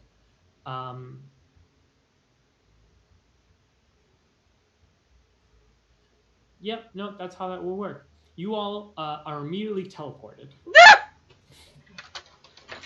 The nearest Illithid, as was your indication. Yeah. So you all immediately appear on the ground in the forest next to Bliss's patron, and you can see currently in a like meditative druidic state, Lowry kind of coursing druidic magic into the forest. My eyes are closed. I can't see anything. Anja actually just ended up falling asleep. Like that's like she. Good. Okay, cool. Oh, geez, this is a weird place to teleport to, and we don't understand what's going on with this situation. And frankly, with our wizard incapacitated, I think we need to beat a tactical retreat. And yeah, Holmes is just gonna like start like very like pointedly jogging away. Just jogging away from Bliss's patron. Just like, jogging away. Yeah. You see the hooded figure just kind of like nod and go back to just doing whatever they were doing then, I guess? Yeah, that's... Yeah, Throck, what do you want The to do? ship's here. Ah! And he's going to pick up Anja. Agreed. Oh, you're so chilly. Thanks. So, what's the plan, gang? I think What are you all doing? Holmes is gonna like keep jogging into the city. He's gonna like try to find like You get a sizable distance from Bliss's patron. a hotel. Let's go with a hotel. Yeah. Rock. You can go back to where you were staying before. Thank you, Throck. And I'm incapable of sending. I'm all so right, tired. everybody, let's okay. We need to rest up. Bliss is we know we've got Bliss able to take care of it. She should be able to hold off that elephant in case he tries anything. In the meantime, let's get some rest. As One room, please. you all get some rest, there is another massive vibration in the forest. As you are resting, you can hear what sounds like panicked shouts and yells from outside of the tavern. That might actually be a very bad thing. And plus, we've got an alibi to establish, so let's go. So, Hong Huzi's gonna like probably like rouse himself and see what this is. So, as you exit, is anyone following Hung Huzi? Yeah. I'm following, a little bit slow, kind of tired and winded. Mhm. And shaking. Are you just not? Are you asleep? I just I'm just gonna stay asleep just because Okay. I have to keep that. I'm gonna keep up that facade. Like I'm just too tired to do anything. However, Yes. Daisy's not. Like, so there goes a bat. As you all exit the little like inn that you have, you can hear this, and you can see kind of at the edge of the forest, the site of some of the massive mushroom trees. Like again, these are like there are like fungal giants that are like, like 25 feet tall that tend these mushrooms that are larger than them. You see some of them start falling down at the edge of the forest as there appears to be something massive moving through there or making some waves of destruction. And just look up near the ceiling. Is the Nautilus there? Correct. It's still there, doing its thing. Okay, so that's not. Oh, that might actually be very bad. It's not. The Nautilus is not the cause of this. But it's happening Directly. inside of the forest? At the edge of the forest. Yeah. Edge of the forest. You could pretty easily get yourselves there if you would like to see what's going on. I'm definitely going that way. Okay. We protected him so far. We kind of need to keep doing it. And like Hong is he's going to curse his alibi, and then after thinking about it, he's going to say, he's going to like dip in. I assume there's somebody like working the hotel inside. Yeah, it's a savior. Notify the wizard that it's coming downstairs, getting dressed. The wizard already knows. It's not the novelist. It's not the novelist. It might have to be a problem. The wizard knows. Like, as soon as like she saw that, she's like, "Well, fuck me." Yeah. So you all rush over, and first of all, congrats! You are now going to be in our first ever cinematic combat, y'all. Okay. So this is going to be kind of like a skills challenge-esque type thing. As you can see, rampaging through the edge of the forest, a slightly familiar sight. A massive worm-like creature. This one, not probably the same one that you've seen before, though, because while that one was large, like it could swallow you all whole and was really scary, this one is big enough to knock over the massive mushrooms. You can see it's kind of strange. Imagine kind of like one of those, those terrible smelling flowers that like smell like corpses.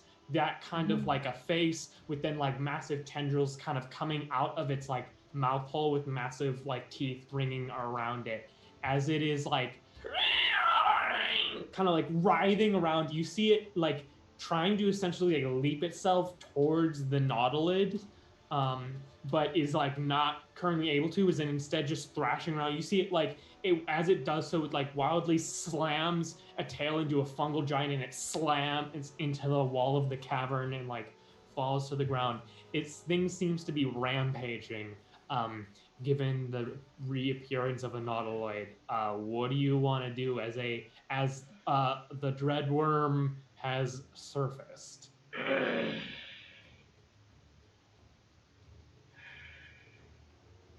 I would like to. To get this thing's attention. Yeah, I'm gonna.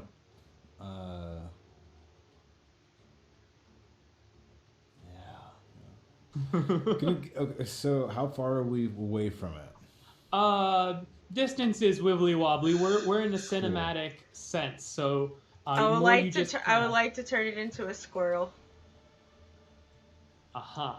Okay. So how the first spell slot will not work. It has legendary resistances. So I guess how much arcane power are you going to put into this thing to try and turn it into a squirrel? Like Anja knows enough about like creatures. They would have powerful enough creatures can just like resist magic when they want to. Okay. So how about that would be like the understanding of like legendary resistances. Yeah.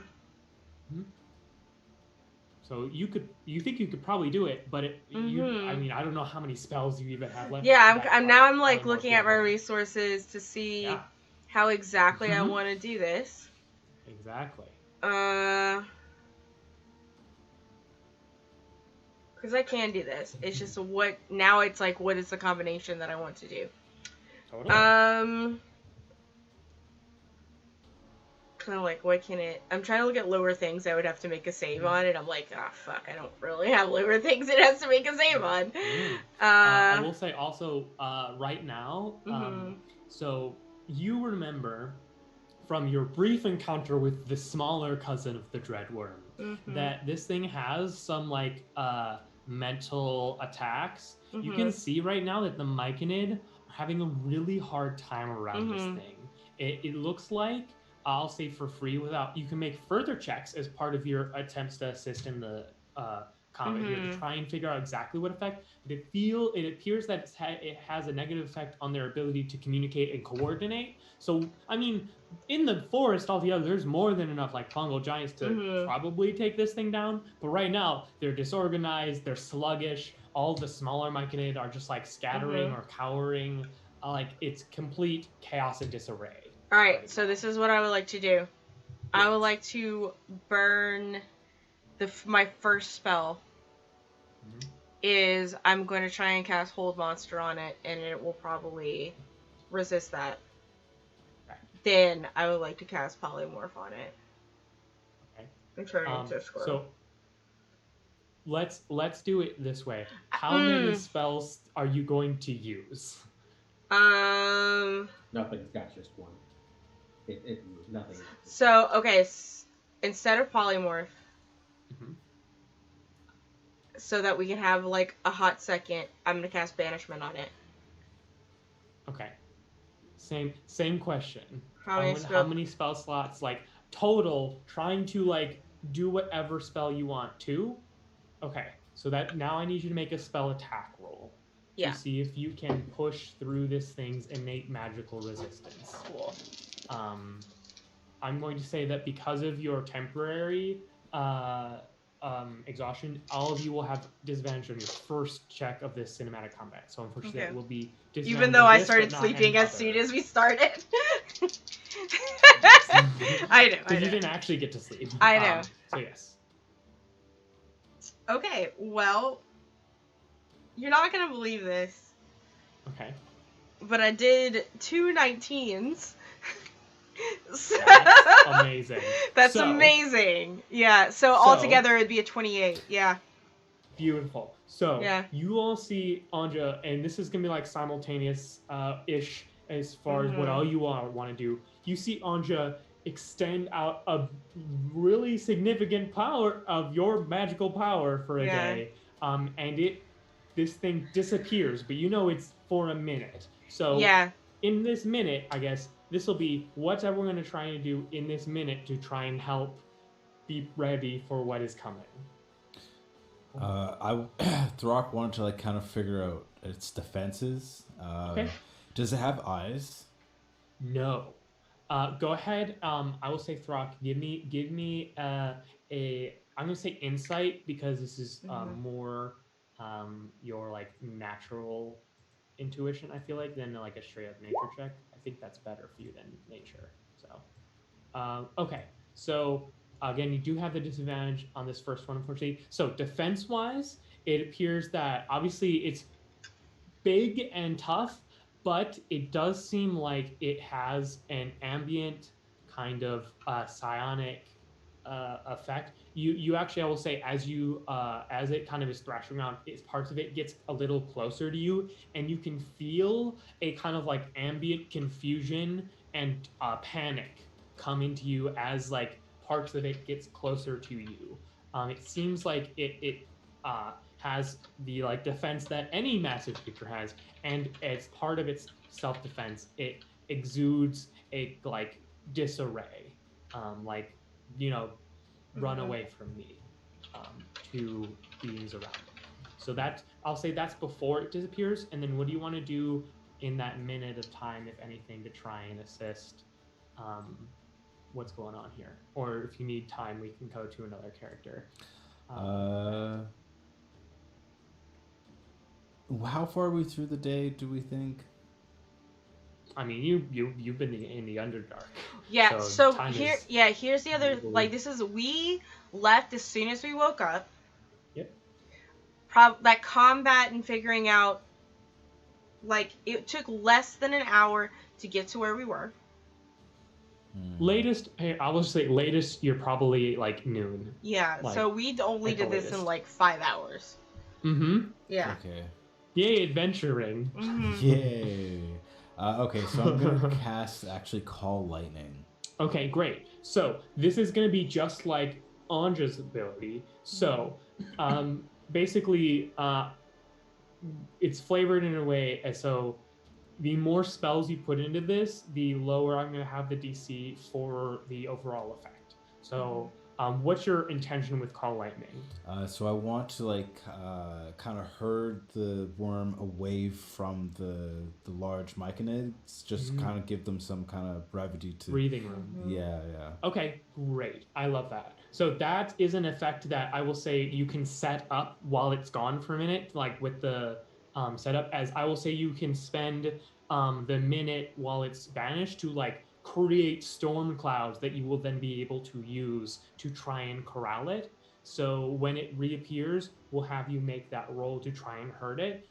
What are the other three of you? Well, Andre, you have to concentrate on this, but you can do something a little more minor if you would like while you're concentrating on banishing. It is like, I will say, to banish a creature of this scale is like actively like almost physically taxing to concentrate on. I'm gonna let Proserpina go. Go ahead. Okay. Once she banishes it, I'm gonna rush up and try to pull some of the myconids away and get them out of the danger zone. Great. So you're gonna basically create like a safe zone for this thing to reappear. Yeah. Awesome. Yeah. So why don't you give me? I will say this will either be like a charisma-based skill check, to like have people like snap people out of the like panic and confusion, or you can make some kind of like athletics-based skill check to like physically be getting people out of here. And I give her advantage to that if I help. So I will say, what approach are you taking, Proserpina? Charisma's charisma check would be slightly better. Okay. So, and because this is like a cinematic combat, I will say you do get the advantage canceling out the disadvantage of the first roll. I will say also, Hanghuzi, what's your charisma modifier? My charisma mod is a +1. Okay, so make a persuasion check with Hanghuzi's additional +1 from his charisma. Okay, so my it'll be a straight roll here because of the canceling out. So 5. Okay. So you are able to get a small section of myconid out. Unfortunately, it looks like there's still going to be a lot in the like zone, but you do have a small contingent of myconid now that are thinking very clearly. So that's going to be that. So that is everyone's things during the minute. I have an idea. No. Before it comes, you said I did have something. I was waiting for everyone. Go ahead. I'm going to spin lots of spell slots. So this is what Anja wants to do. She's going to use all of her spell slots for grease. Okay. To make a very buttery runway. Because you don't need concentration for grease. So that where it's supposed to reappear, so that when it comes back, it starts to slide into her dimension door. So that it can slide out, so it's creating that momentum, so that when it comes out, the dimension door is like in the sky, so that it can take the falling damage. Not the sky, but the top of the cavern, and just take the falling damage. Okay. Yeah, does that make sense? Does that make sense? Yes. I'm following you. Yes. This is going to be is going to be a very difficult check, because not only are you trying to get this thing to go through a dimension door, you're trying to make it go unwillingly through. So I know. Give me an Arcana check. Okay. It will not be too hard to make enough grease to give this creature a hard time, but we're looking like way above, definitely above, like high 20s. High 20s, Arcana. The dimension door thing. Okay. So, all right. I will say, like Arcana spell attack, they're the same mod. So yeah. Just straight roll. Oh God, please work. No. It's definitely it's an 11. But plus 9 would be a dirty 20. So okay, so dirty 20. So that is enough that the Dreadworm will have difficulty with all of the grease, but the dimension door part of the plan, unfortunately, is not gonna cut it. All right. So if that's the case, because I have the timing, like the dimension door, just as if it's not sliding around I'm not. Okay, cool. But it's at least greased up. So it is greased up, and Yeah. there's about to be a bunch of lightning. So Okay. it reappears. Mhm. First of all, Throck, go ahead and make me a spell attack roll or an animal handling check to attempt to corral this thing with your lightning. Yeah. It's the same. So let's just go. All right, cool. 12. Okay. Ugh.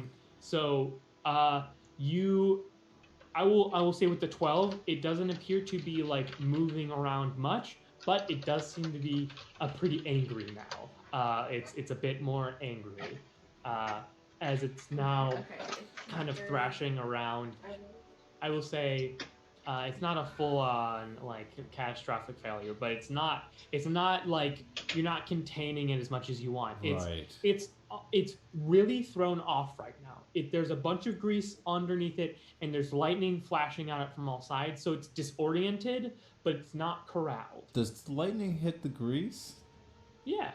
Does it catch on fire? Yeah. I mean, listen, this thing, if we wanted to like combat it out, is like like terrestrial like scale of combat, right? We're talking like the damage is cool. Okay, so the ceiling. Yes. How well is it holding there? Because I'm thinking of like shooting a lightning bolt and like trapping it or hitting it with like a bunch you want to cave it in is what I'm hearing. You want to do a cave in on it. Great. So I will say make me either a perception or a nature check to either find a weak spot or to know how to best do so safely. Perception. Okay. You know that there is that you basically you can just do it. You just don't know how much collateral damage you would cause by doing so. But while you do that, because you are lightning and just do that, we'll come back to everyone else here. What are you all doing here? As it is back, it's disoriented, there's lightning and grease. Proserpina, you have any more of those bombs? Not today. I got an idea. Mm-hmm. Okay. I'm gonna go for grasping shot. Mm-hmm. If I sacrifice all my arcane shots for the day, Okay. can I get a larger areas? Maybe like whole like chaplet. Yeah, 100%. So give me a sharpshooter shot, because it's definitely Okay. like you need to be that precise. Mm-hmm. So a sharpshooter attack roll to try and grapple it. There we go. Now y'all are rolling.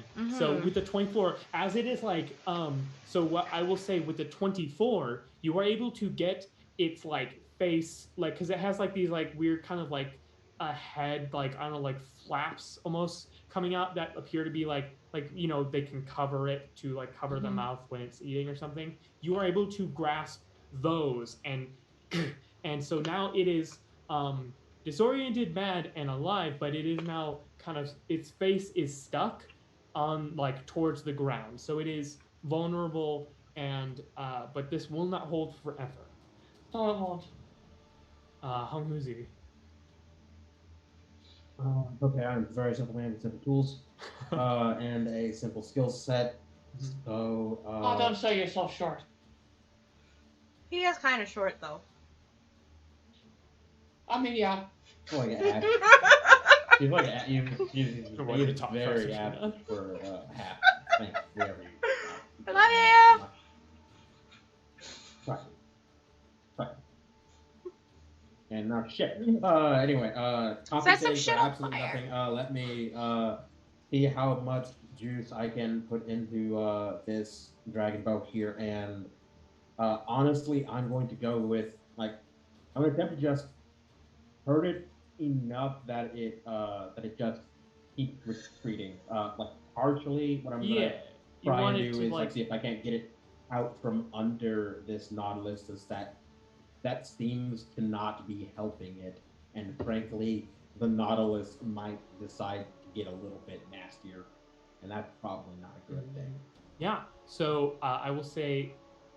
So obviously, this will either be an attack with a sharpshooter -5, or you could make like a perception check for the precision of like finding the spot, if that makes sense. Or if you have another skill that you want to argue is I think good. perception makes a whole lot of sense. Great. To try and line So, it up. give me a Right. perception. Do like, because you're basically trying to.